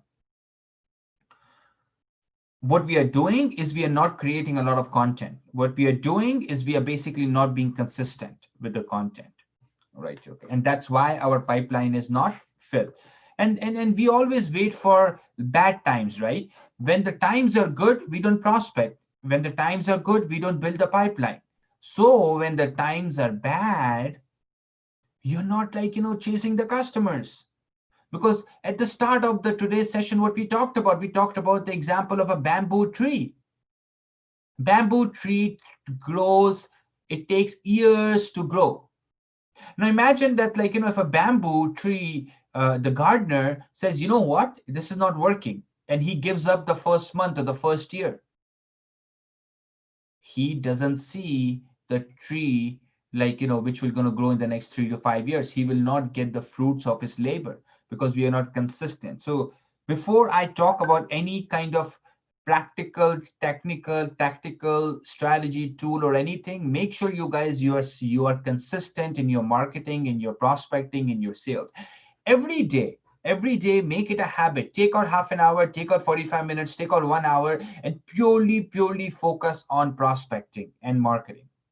Take it out of your time, because this is the most important function in your business as a business owner. And if you're not paying attention to this function, guys, you're making yourself very vulnerable. Okay. So face to face and online, this is how the marketing and online sales landscape looks like, right? This is how you generate leads. Well, we talk about syndicate.org, which is a networking and a referral group, right? Speaking gets you, like, new clients, meetings, print publications, direct mails, cold call, print advertising, association, trade shows, billboards, signs. All this is basically your face-to-face and offline channels. Now, online, social media, webinar, phones in a video, blogs and publication, email, search, online advertising, groups, online conferences, like, meetup.com, Pinterest, Eventbrite. These are all the online ways of generating leads. See, guys, no one business is good at everything. You cannot just say, you know what, you will do everything properly, you will do everything amazingly. It doesn't work. It doesn't, like, you have to be master of one or two channels. And that's where you spend most of your energy and your time at. You cannot be, like, the most watched TikToker, and as well as you can be, like, famous on LinkedIn, and also, like, you can be, like, doing well on Facebook. Pick up one social media channel, or pick up one channel, right? Like a medium, like blogs, like email, like search, and focus on that. Do it better than your average competitor in that industry, in that specific space. Like, let's say an email or SMS, if no one is doing it in your industry, you should take lead on that. See how you can utilize this to fulfill your pipeline. Now, why is social media is really important?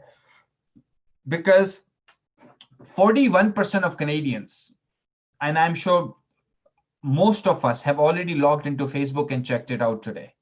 Not only once, we have actually logged into it multiple times.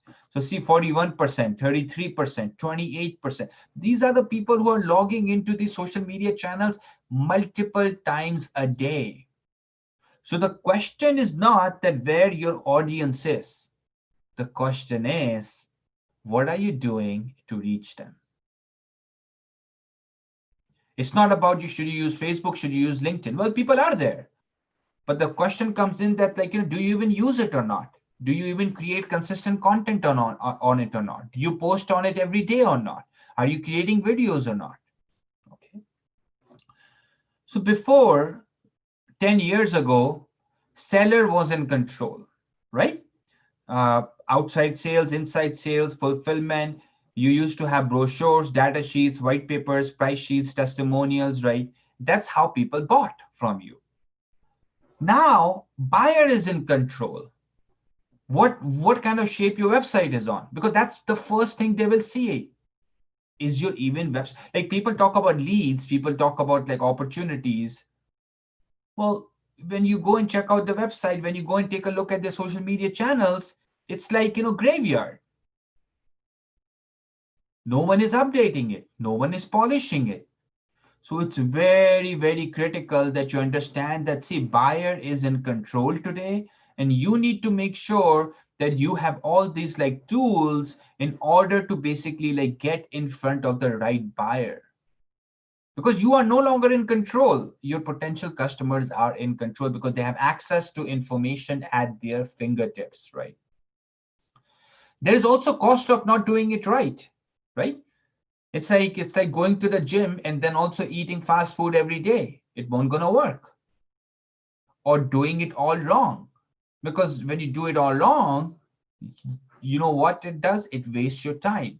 So the reason we are basically sharing best practices today, tools today, strategies today, so you guys can go back and genuinely start doing it in the right way. We want your pipelines to be full.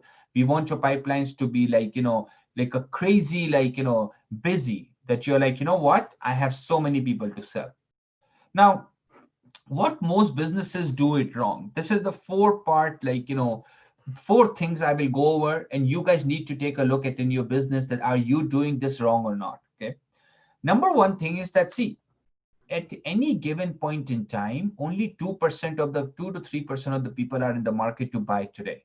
Let's take an example of a realtor. Let's take an example of a financial advisor. Only two people in the market are ready to buy today. 98% of them are not ready to buy today. So are you talking to them? How are you connecting with them? Are you building a relationship with them? Let's say Ali, myself, I'm not in the market to buy a home, but I will be in the market in the next 2 years, 5 years, 10 years. So if a realtor really wants to earn my business, he has to genuinely start marketing to me like that 98% silent majority who is not in the market today, who is not ready to buy today. Second mistake businesses do is they get their positioning and their basically element wrong. We will talk about this in the second slide, so just hang in there with me. Third thing, that process is not followed. It's like doing 6, 7, 8 first and then getting to 1, 2, and 3. So follow the process, okay? Fourth thing, strategy is not in place. There is no thought given behind the plan. There's no thought given like, do we even have all the critical capabilities and capacity in order to achieve those results or not? So these are the 4 macro mistakes which companies make when it comes to their marketing. Now, this is why the wrong positioning can kill a product, right? We know that Haagen-Dazs, Baskin Robbins, these brands are high quality and high price. Like for Haagen-Dazs, you can get $7 for a small bucket of ice cream, like 500 mil or something.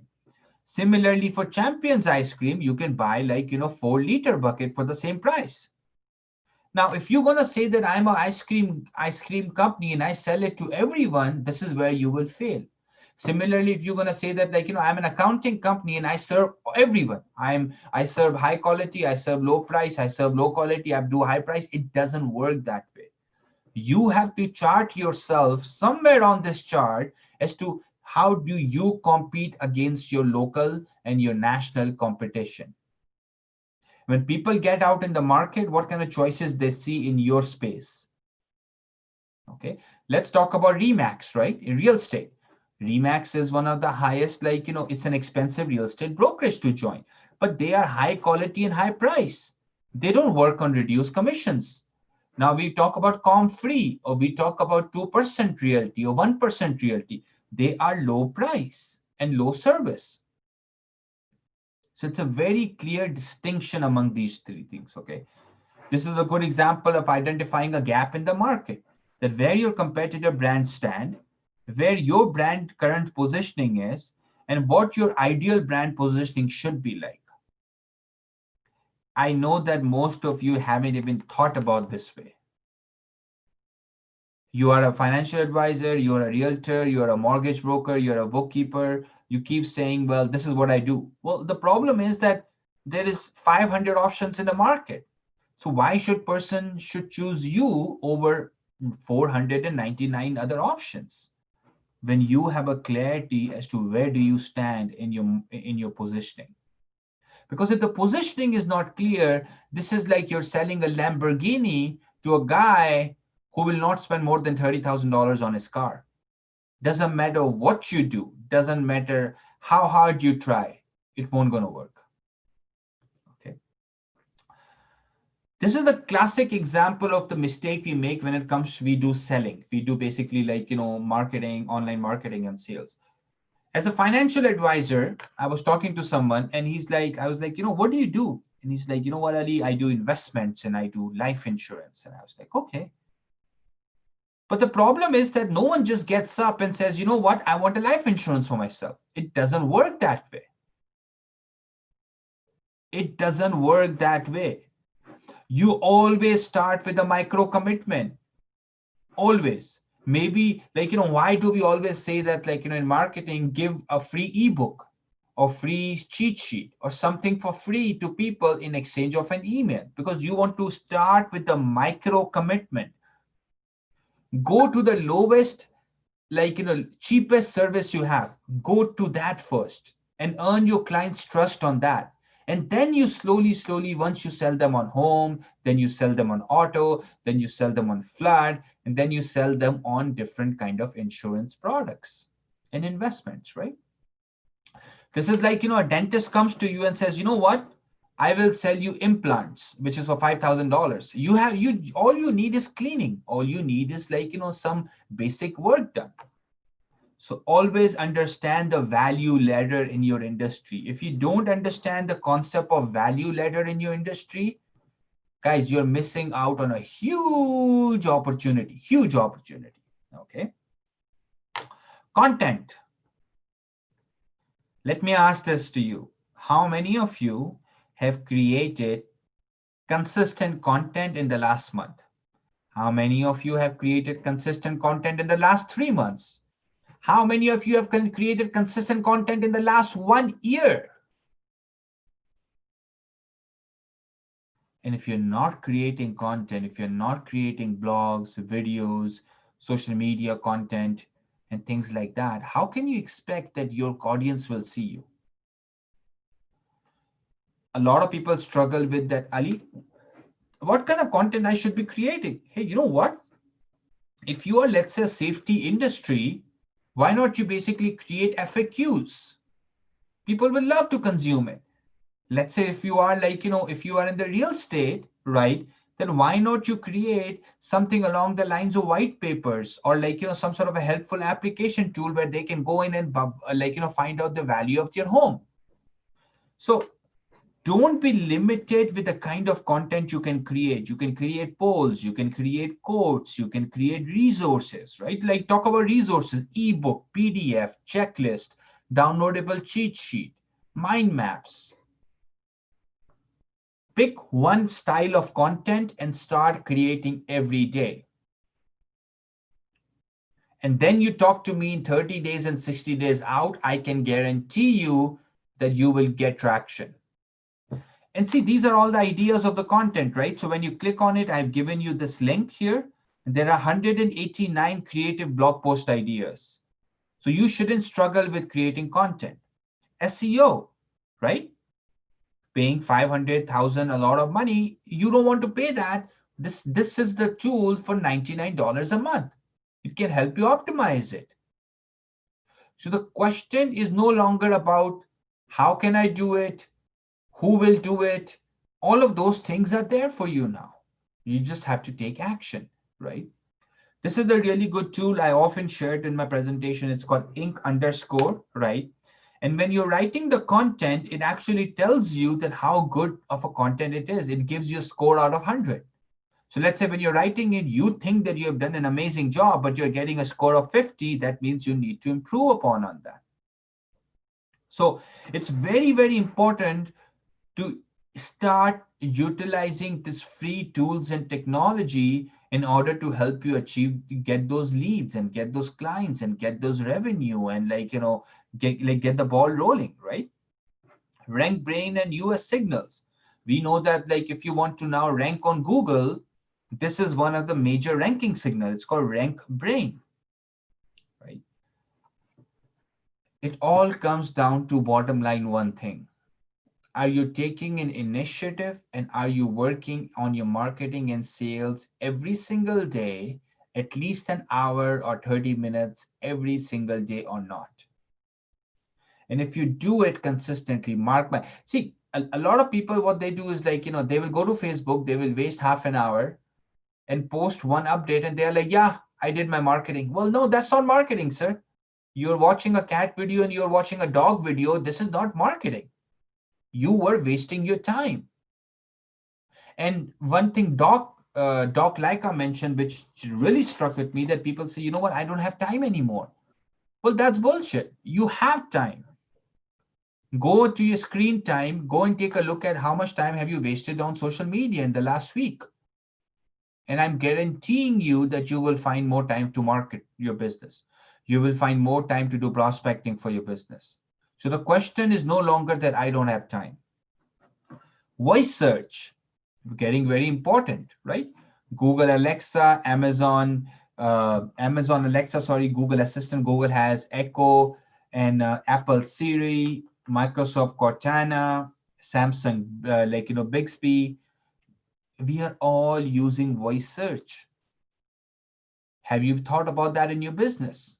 Voice search is a really, really powerful way, because you know why now people are doing? People are saying, hey, Amazon, help me find a nearest local dentist.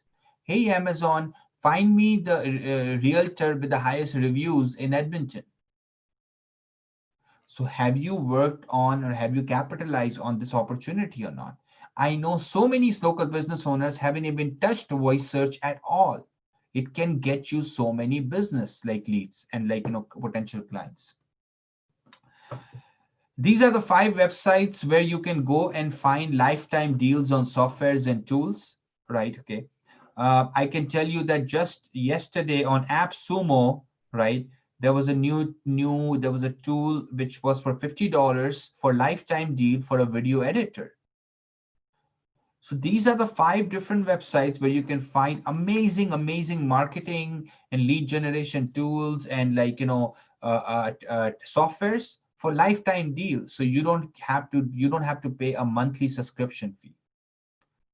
Email marketing is a classic example. SMS marketing is a classic example, right? Okay. These are some tools which will help you write better content. We talked about one of them, which is called Ink_. These are some of the other ones, okay, which can help you basically start working on your content game, okay. Email trackers, right? Email trackers are very important. Salespeople, customer service reps, headhunters, often we send proposals. Guess what happens to our proposals? No one answers it. Especially any one of us who's listening to us today, and we send proposals for prospecting, we know that customers don't get back to us right away. So this is a tool. These are the free tools which will help you track that are they opening up your email or not. Okay.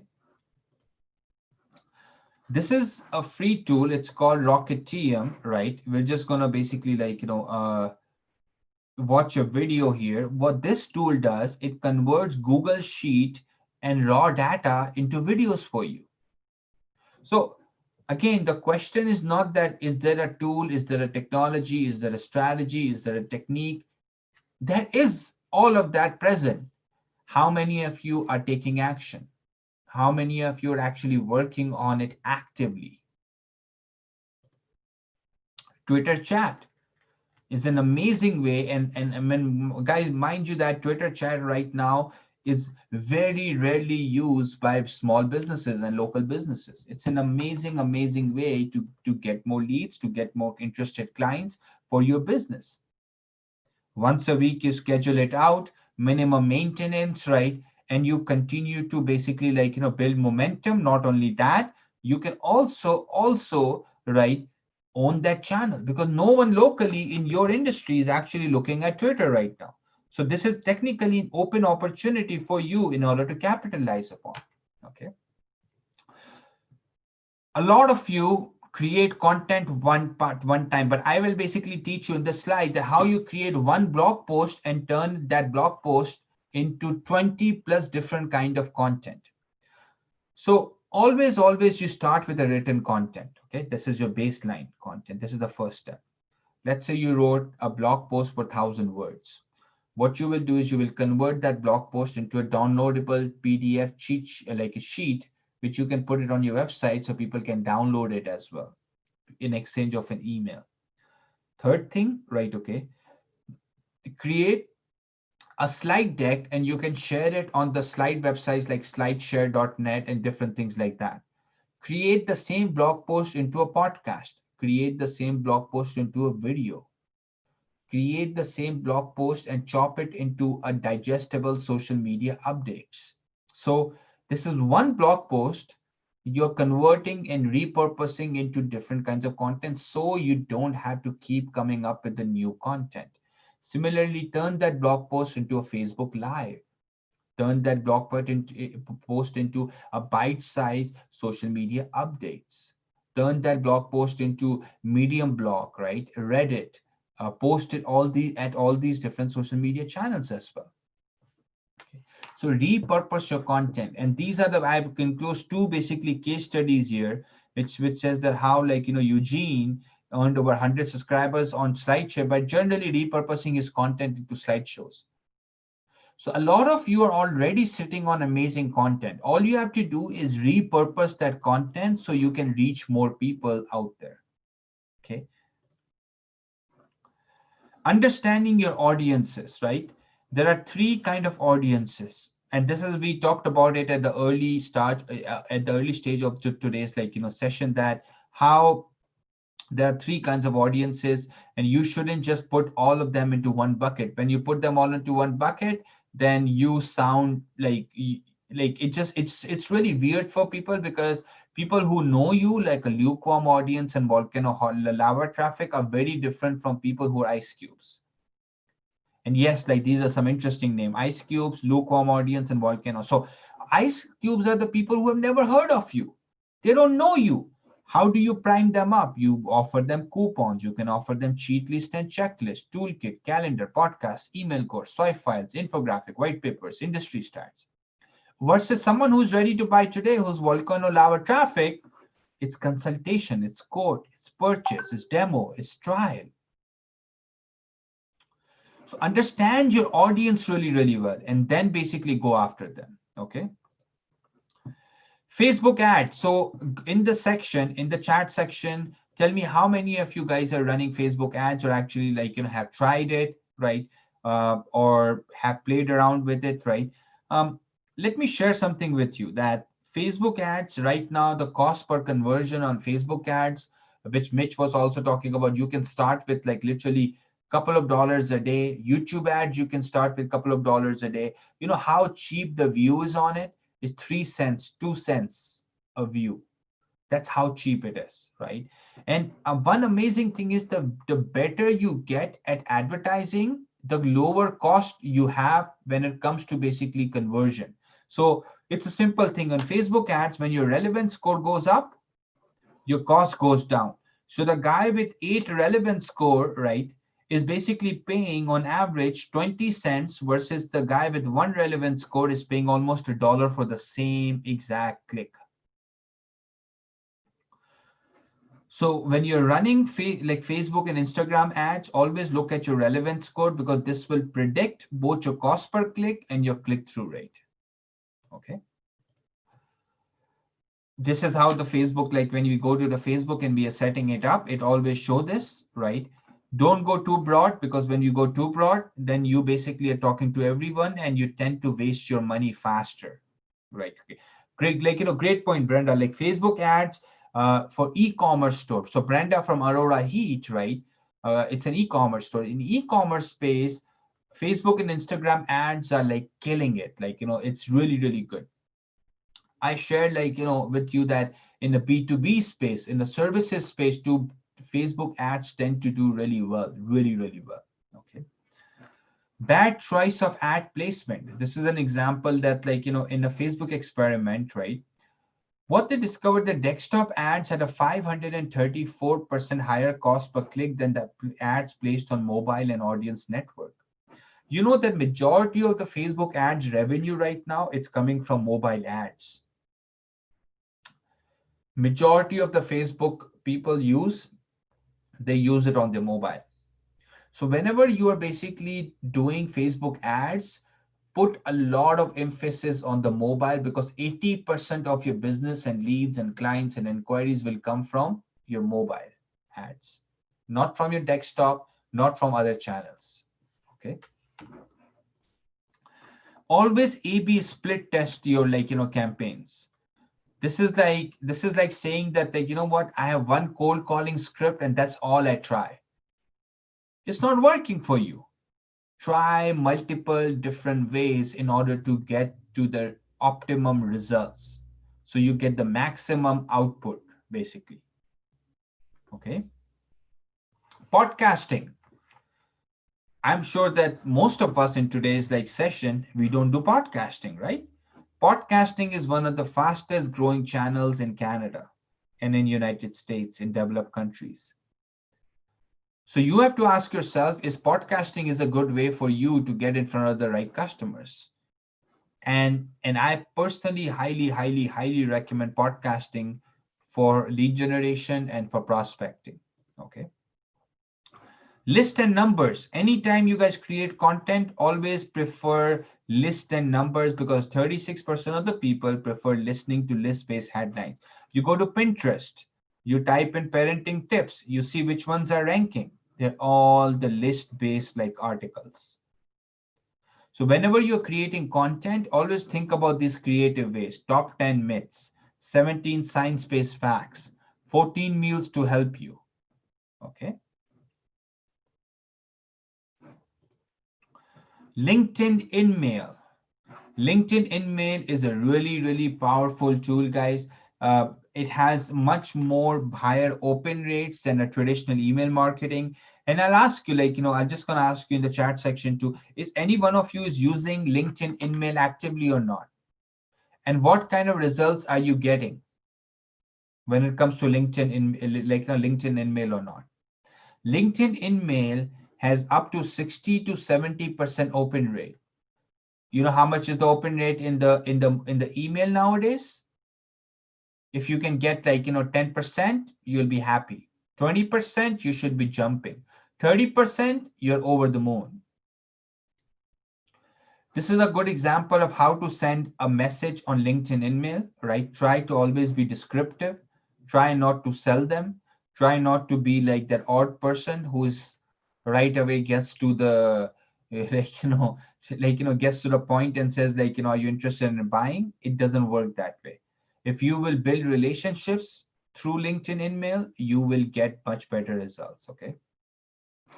And we know that direct selling don't work. So these are the couple of examples of what we personally do on LinkedIn. What we do is we message people this line. It's called, I'd love to feature your professional story on our blog. Do you have time to jump on a podcast with several thousand listeners? So these are the two good ways where other person is definitely interested, because now you're talking about them. It's not about you. And we get an insane response rate. Okay. LinkedIn profile, make sure LinkedIn profile. All the other social media profiles are very polished. Most of your LinkedIn, clients I go to, this is the big banner. It's mostly empty, or the image is irrelevant to their audience. So always have a relevant image, always have a professional picture, always have this headline, which people see it. It's very important, very important. Okay. And LinkedIn is your a micro website, because on LinkedIn, you guys can basically add new section. So let's say you specialize in state planning, but you also specialize in basically businesses who are transitioning from generation to generation. Why not add a new section on LinkedIn about that? Because the more new section you will add, the more you'll be able to relate with those people. Okay. Google Images. This is an underutilized opportunity. I can ask most of you that how many of you have guys have basically used Google Images in the last let's say 2 to 3 months. Most of you have. So Google Images is a really good way, and it's the second biggest search engine or third biggest search engine after Google and YouTube, basically. So Google Images is a really good place to basically get traction. TikTok versus Instagram versus Snapchat. This is the comparison of 3 different platforms, right? If your audience is millennials and it's a younger audience, then you guys should be on TikTok. If your audience is older people, when I say older, I mean anyone who is 35 and above. That means that it's safe to say that you don't need to be on TikTok. Okay.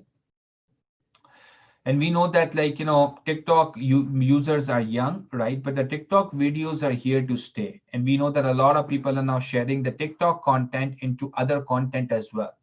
Okay, we have seen this clear trend now. Okay. Some of the basically pages, a lot of you probably are not on TikTok. So this is what the 5 major screens are. Homepage, where you can swipe to see the videos. There's a discover page like Instagram, where you can type in and you can discover the content.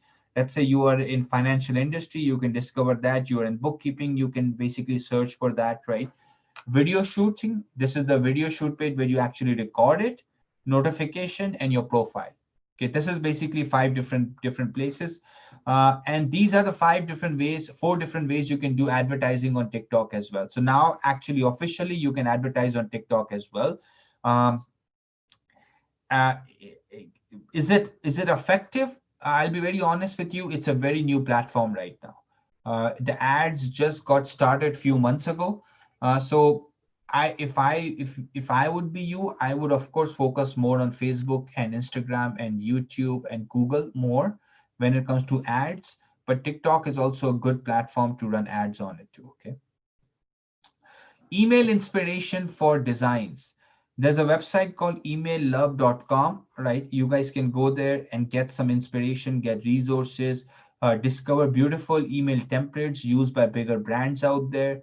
And you can genuinely get some inspiration when it comes to designs, right? Because a lot of us, we know that email is one of the best ways to reach to your customers, but we struggle with inspiration. So this is a good website to basically go and take a look at, okay? How can you find anyone's email? Let's say you want to find someone's email. These are the 4 different tools which can help you find anyone's email on the damn planet. This is how powerful it is. Okay. So because we know that once you have someone's email, you can do a lot of things. You can add them on LinkedIn. You can actually reach out to them personally. You can add them into your lookalike audience on Facebook or Instagram, and you can show your ads to them. So it's really, really powerful having someone's email. Okay. We talked about a plugin called Rocketium. This is another one. It's called Lumen. What Lumen does, it takes your current blog post and it converts it into videos for you automatically. So all you have to do is, like, let's say you have 5 blog posts, it will convert it into videos for you. So it's a really good tool to help you basically convert existing content into basically like different kind of content. Okay. Free hidden tools and gems. If you go to Chrome Web Store, and you type for marketing, you type for sales, you will find a lot of free tools and resources which you guys can utilize. Okay. There are really, really amazing Chrome extensions which you can use, and make sure you click on the free button here. So you can basically just download the free ones. Okay. Different tools, right? Some help you with social media, some help you with video, some help you with like marketing, SEO. So different tools out there. Okay. Let's say if you don't know what is the demand for your product or a service, how can you find that out? These are some of the free and paid tools to understand what is the demand in the market. Let's say again, you are selling insurance. You want to find out that how many people in Edmonton look for home and auto insurance. You can find that out. How many people are looking for RRSPs? You can find that out. How many people are looking for bookkeeper? You can find that out. Because once you know what is the market size, then you can at least start creating a plan, right? All these tools, which are, most of them are free, they help you understand the data. Because once you have the data in your hand, you can make pretty powerful decisions, guys. Very, very powerful decisions, right? Click to tweet is a good tool to add on your website, right? You have probably seen it. Anytime someone copies it and it automatically converts into a tweet. So you can easily embed it on your website, right? Anyone looking for a quick wins in SEO, this is the 3-step process we apply at Rapid Boost, right? Go to your Google Webmasters. Number 1, go to search queries and look for the keywords which you're already ranking for, but you are not in top 5 positions. And once you identify those, These are the four things you have to do. You have to add more content, you have to build more links, you have to promote on social media, and you have to tweak on-page SEO. If you do 4 of these, voila, guess what? It translates into customers and quick wins when it comes to search engine results, okay? Getting leads from Kijiji, Craigslist without spending on the ads. Uh, in some instances, let's say if you're a bookkeeper, you are a photographer, you are a massage therapist, you are like Kijiji, Craigslist, and Facebook marketplace is a really good places to also get leads from. And this is how you can do that, okay? So let's say anyone who posts on, I need a new photographer on Kijiji, automatically you will get a notification. So it's pretty powerful. I mean, you can actually get leads in real time from these social media channels, right? Okay. Custom audiences, it's a really, really powerful feature of Facebook, okay? And I also have given a downloadable, like, sheet here on Facebook ads, okay? Uh, Custom audiences, if you're not using it on Facebook ads, you're missing out. It's an impressive feature. It's really powerful, and you should be utilizing it hands down, okay? Overflow model versus production model, probably one of the most important slide of today's presentation I have. See, generally what people do, right? Entrepreneurs, service providers, businesses, what they work on is an overflow model in marketing. They don't care unless they are in trouble. Then they react, right? Problem is when they react, they tend to not take strategic decisions and they do things haphazardly then, right?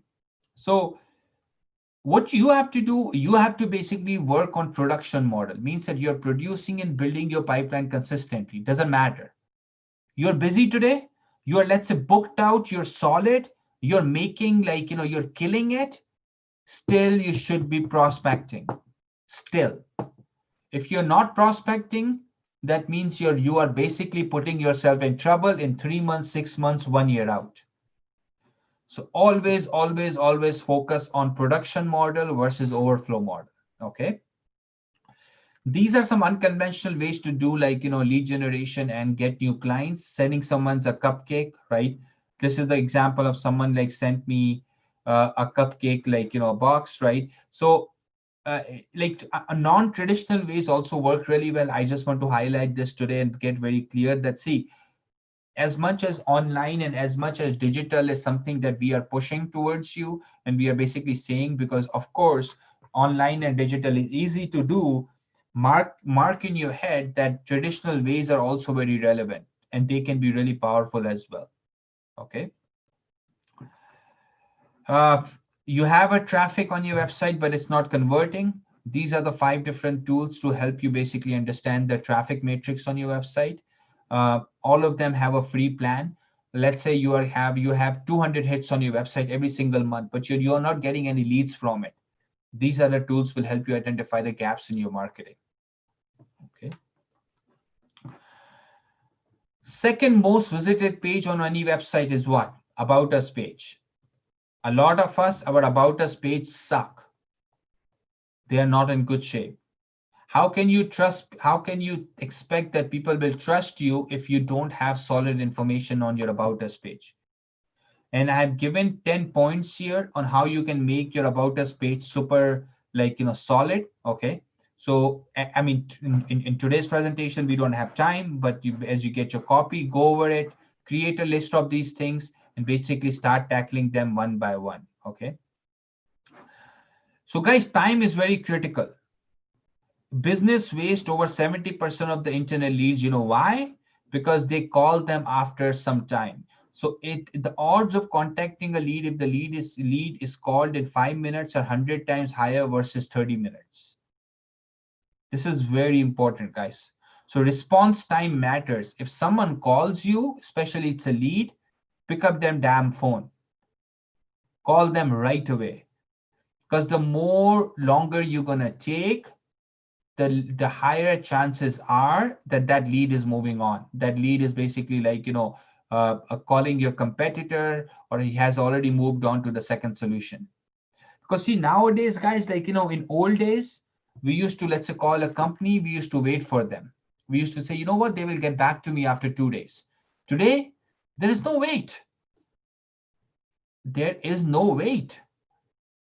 If you are like, taking 2 days to get back to your lead, half of your leads will be gone.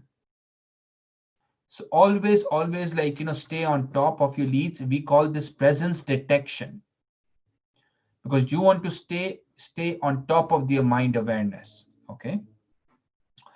These are some of the different tools on how you can use direct appointment booking on your website. Okay. Calendly, Schedule Once, Flex Booker, right? So I give you just a quick example of why I'm a big proponent of like, of booking like that, right? Like, let's say Rapid Boost Marketing, right? You guys will see right here in the bottom that when you come here and you click on this, you can directly schedule a meeting from here. So what you're doing, that you're shortening the sales cycle. Right now, let's say if it takes 3 meetings, 4 meetings for you to just show up, no, you can actually do this at much faster pace by using these free tools, okay?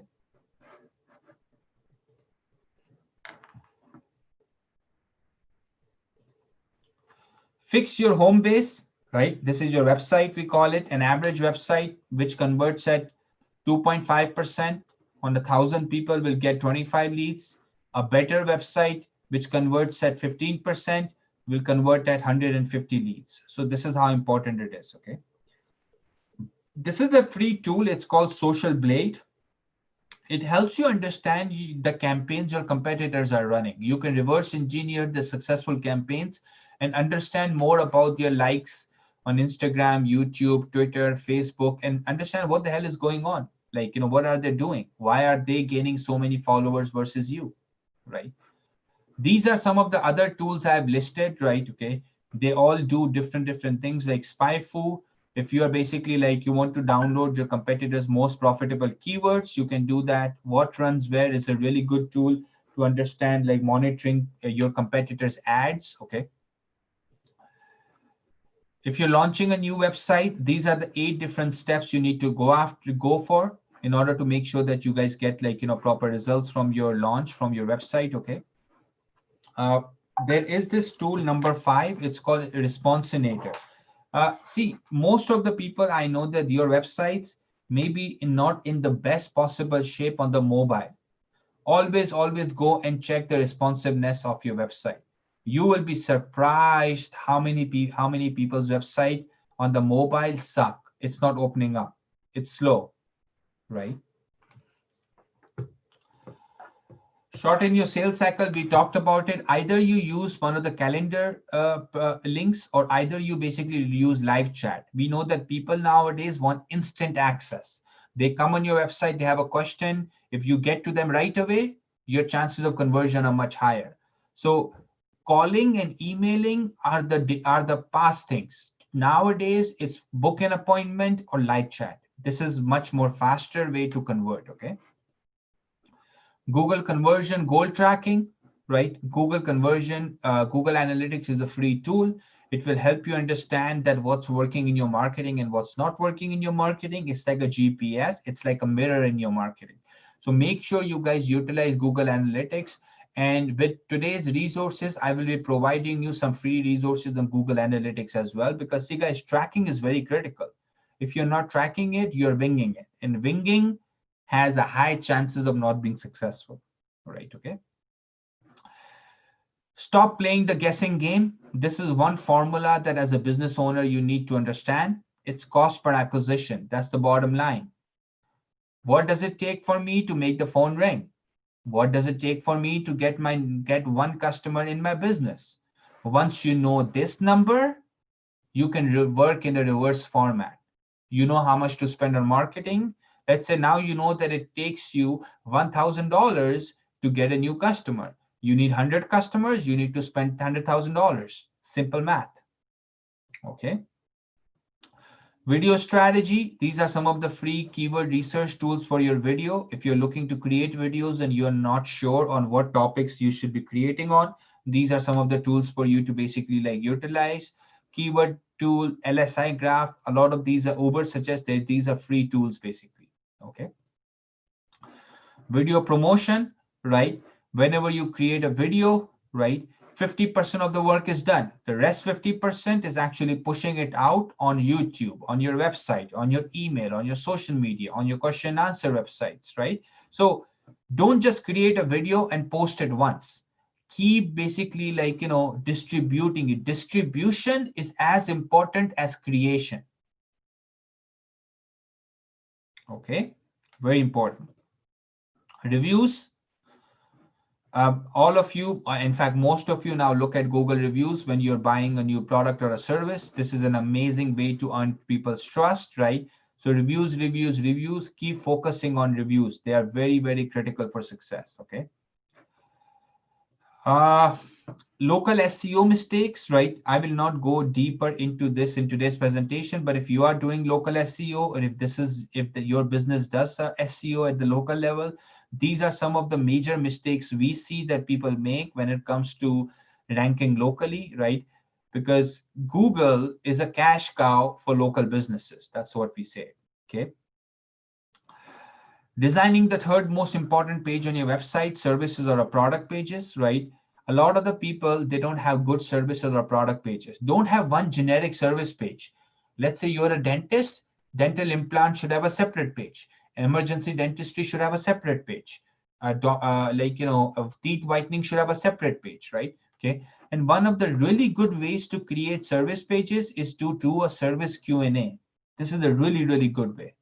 Do FAQ style pages. How much does the insurance cost? Okay. How how long is the insurance policy? Questions. So what you are doing in your service pages, you're answering their pre-buying objections, basically. That's what you're doing. Okay. Meetup. Meetup is a really good way to build local following. Okay. I cannot stress enough, especially if events are part of your strategy to get clients and customers, and networking is part of your strategy. Meetup is a really, really good way to get customers. Okay. IGTV. IGTV is growing. IGTV is your Instagram TV. Okay. We know that now over traditional TV, people are watching online content more than a traditional TV. It's a major shift. In fact, for millennials and for younger people, 80% of their TV consumption and the video consumption comes from social media and online, not basically like, your traditional IGTV or other channels. Okay. Numbers and psychology, right? Always use numbers in your marketing. Why do you see that odd numbers, and even in numbers too, odd numbers tend to perform better than even numbers? So 7 habits of highly effective people, the 5 dysfunctions of a team, the 21 irrefutable laws of leadership. So numbers work really, really well for your marketing, and try to utilize numbers as much as you can. Okay. Emojis. Emojis also work really, really well. Something very new. But emojis, let's say if you use it in your email headline, the click-through ratio goes up significantly, right? So emojis are a really, really good way. I know that a lot of us who have not grown up with emojis, we don't like it, but emojis are a really powerful way to express your opinion, express your thoughts, express your feelings. Okay. There are different emojis nowadays, like, you can find Mother's Day emojis, Father's Day emojis. And it's interesting, right? See now, I mean, using a Mother's Day promotion on an emoji, in the read rate, it went to 24% versus 2% when it was not used. So this is how powerful emojis are. Okay. So my 2 advices, guys: promote, but don't promote shit, because there is already enough shit out there. So there is enough content out there. Don't just start throwing content out there and expect what people will start. If you're going to throw shit out there, if you're going to throw garbage content out there, no one will pay attention to you. So put little thought into it and just get started. Produce. But before you produce, make sure you have a strategy in place. Because if you don't have a strategy in place, guess what we are doing? We are We are winging it, right? We are just assuming that it will work. We are assuming that, like, you know what, whatever we throw on the wall, it will turn into some sort of a result for us, right? So guys, I went over 85 slides. I know it was a lot of information, but don't worry about it, right? Okay. Because all of this content, everything you will be shared with you, whatever Mitch talked about, I myself, Doc Laika, right? Okay. Anyone who basically shared content will be basically be shared with you, right? There is a lot of additional resources which we have, right? And I highly recommend that in the chat section, we have posted a link. It's community.syndicate.org. In the back end, syndicate members will get more access to different resources, and non-members will get access to some basic stuff. Okay. Um, if you're curious, if you want to learn more about it, you can go to this link at community.syndicate.org. Okay. And as I mentioned, as a member, you'll be able to access some more things. As a non-member, you can still access it, but you won't be able to access all the resources and everything in there. Okay.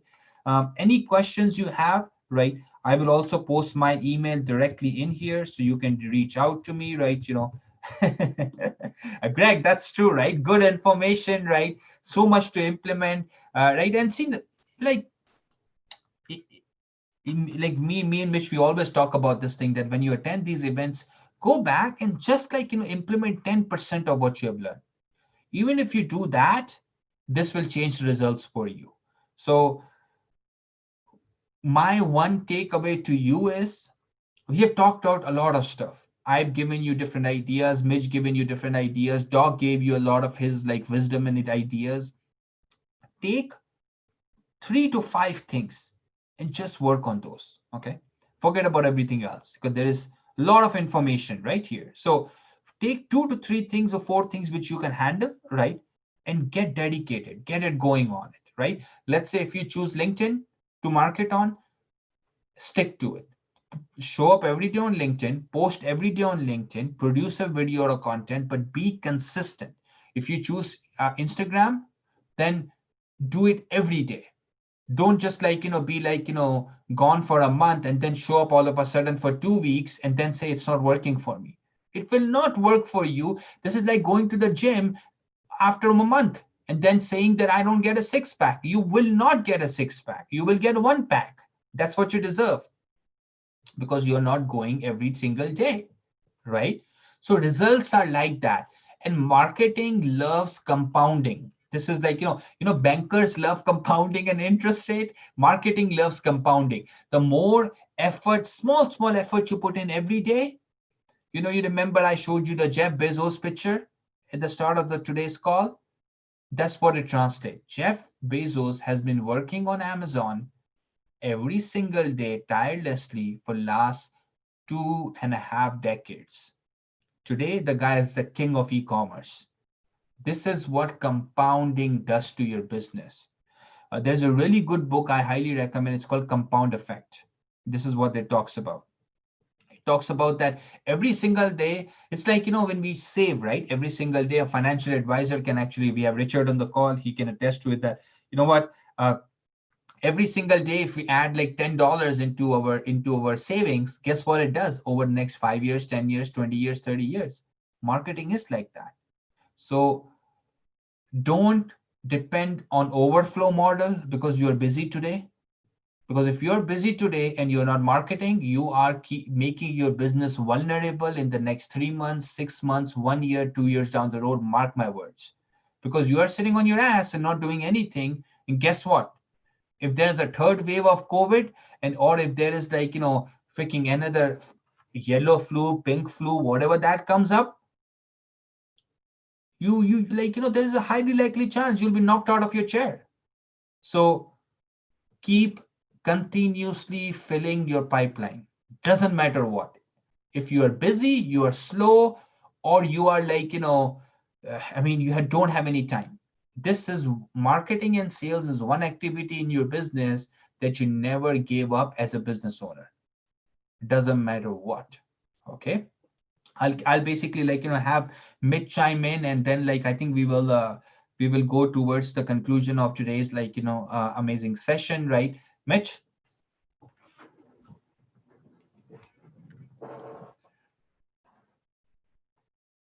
I think you're mute. There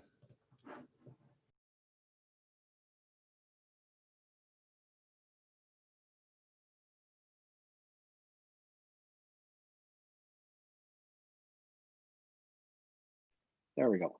Hello, there we go. Better? We have audio? Fantastic.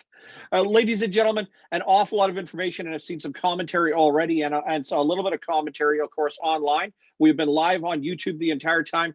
Facebook was being grumpy early on. We were originally live on Facebook at the very beginning. Instead, we're live on YouTube. So there we go. We've got the entire thing being broadcast on there, so you can go back, watch it, find the segment you need to, and of course, you can go and find that on YouTube on Mitch Kamich Coaching, and very soon on our own syndicate channel, syndicate.org, right on YouTube as well. So you'll be able to watch the replay, collect more information, find the highlights that you wanted to see, because this is 4.5 hours of education, and that is a lot of information to pack in. We're going to summarize. We're actually going to let you go soon. But Mitch, you said it was going to be till like 3:30. Well, instead of going for breaks and stuff like that, we've decided to plow right through and give you the benefit of as much information as possible. So this is our closing suite for the day. The final thoughts. Remember, there are only 5 activities in your business to help you develop overall, period. Whether you're selling in a recession or selling in a watershed moment in a very aggressive marketplace, first of all, you have to sell directly. Your business must have a behavior on a regular basis, communicating with people, whether it is yourself or your sales team, with people one-to-one. Secondly, you must have a paid advertising component. Whether your budget is as little as $1 a day, or it's whether it's tens, hundreds, thousands, tens of thousands of dollars instead, it must have a behavior where it is investing and spreading information to your potential audience. 3, it must market on a regular basis. If your business consistently puts out information, you will beat 90 to 95% of your competitors simply because they are just not consistent on educating their potential audience. Number 4, have a plan. Understand who your current market is, the market you want to go after, the price that you have right now, what your price should be, what your best customers and average customers are, and then know what the behavior needs to be. In other words, how frequently must myself or my sales team be reaching out to the marketplace? How frequently must they be communicating with people and following up? How frequently must we be going through those follow-ups? And when we have the opportunity to sell, how well are we selling against those people? What do those numbers look like? How well we can improve that? And are we following up diligently on that 5th pillar inside of sales, that customer service side? Are we asking for feedback? Are we asking for reviews and testimonials? And are we asking for referrals? It's only 5 behaviors or 5 activities that every business or every business owner needs. Little, big, it doesn't matter. That has to be consistent. If you're willing to be consistent, you're willing to measure it a little bit, and you're willing to put some thought and time into it, it becomes immensely measurable, immensely growable, but immensely manipulatable. By changing from 10 sales to 11, from changing from $1,000 to $1,100, by changing the number of people from 30 people to 33 people, we saw that we can literally double our return on our own investment at the end of a month by manipulating a small set of numbers. And we know that price is elastic in the marketplace because price is equated to value. And what is the value you return consistently into the marketplace itself? If you start Monday, 1 call regularly. If you start Monday with 1 social media post regularly. If you start Monday with $1 spent, then you are going to make an immeasurable increase in your business over the next 12 months. Over the next 30 days, you will start to affect the impact on your business and the sales and growth that you have next, simply by doing that. When you take whatever your current behaviors are and make tiny adjustments in that, it equates to much larger returns at the end. When you manipulate your price, the kind of clients you talk to, and where you're going to direct them to, and the information you provide, and of course, be foundational and very clear on What are the features, advantages, benefits? What does my company, or what does my service, or what do I offer my customers? What problems do I solve, and how do I build relationships? You're going to radically transform and grow your business, and it's going to equate to immense success instead. Do you want more? Do you need more? Anybody that's on this call already has already answered yes. If you're still not sure how to equate it for yourself, then you have the resources right here. This is the closest to a sales pitch we'll ever do on a syndicate event.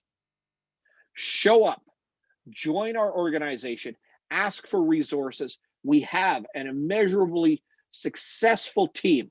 Ali, myself, Doc Leica, our fourth speaker for the day, unfortunately last minute couldn't join us. But everybody here is incredibly powerful at their job and at being able to help drive you towards success. Now remember, there's a price involved with that part. This is the free portion, so you have to make a business decision for yourself. But at the end of the day, what you've just had is all of the tools you need to do this yourself. Take it, make it active, pursue it, push. It's going to be uncomfortable, but at the end of the day, you will be more successful. You'll be able to create more sales, more impact for your business. You'll be able to create more revenue, more money, and more money in your pocket. Ladies and gentlemen, on behalf of myself and Ali, the leadership team and syndicate, on behalf of the membership, which is stretching worldwide now, and for our audience that has joined us, whether live on Facebook earlier, YouTube now, and those that will see this in the coming days and weeks, do not hesitate to reach out. We can be found at syndicate.org. You can find us there, you can join us, and you can find that education for free. We give it to you for free, just like this, so that you can get better at your job and make more because of it.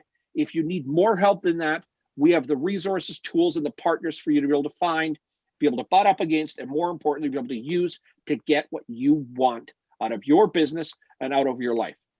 Thank you for joining us today. On behalf of Ali and myself, again, thank you so much for being here with us.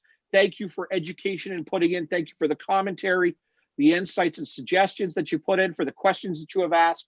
And of course, continue to drive, thrive, and grow your business, because a recession is statistically the best time to measure the largest amount of growth at any point in the economic landscape. And you are facing it right now. What happens from now to tomorrow, to the end of the year, and to this time next year is in your hands. Be able to sell effectively, sell within the recession. You learn to sell everywhere. Sell in business winter. You will become bulletproof and your business will be unstoppable. Thank you for joining us today. Thank you so much. Come out, reach out. We will help you to the best of our ability. Go forward, drive your business, and of course, make it happen. Have a wonderful day. Thank you, everyone. Thank you so much, right? Thank you so much, guys. Thanks for all the insight and encouragement. Yeah, thank you so much, Greg. Thank you, Richard, Ben, and all the people who are basically joining us live, and also who will be watching the recordings, right? Any questions, anything comes up, as I said, community.syndicate.org. You can go there and ask any questions, right? And I think we have like 1,000+ people watching us live on YouTube. So thank you so much for joining. I really, really appreciate it, myself and Mitch and the syndicate community. Thank you. Have a great day. Have an amazing weekend and crush the last quarter of 2020, right?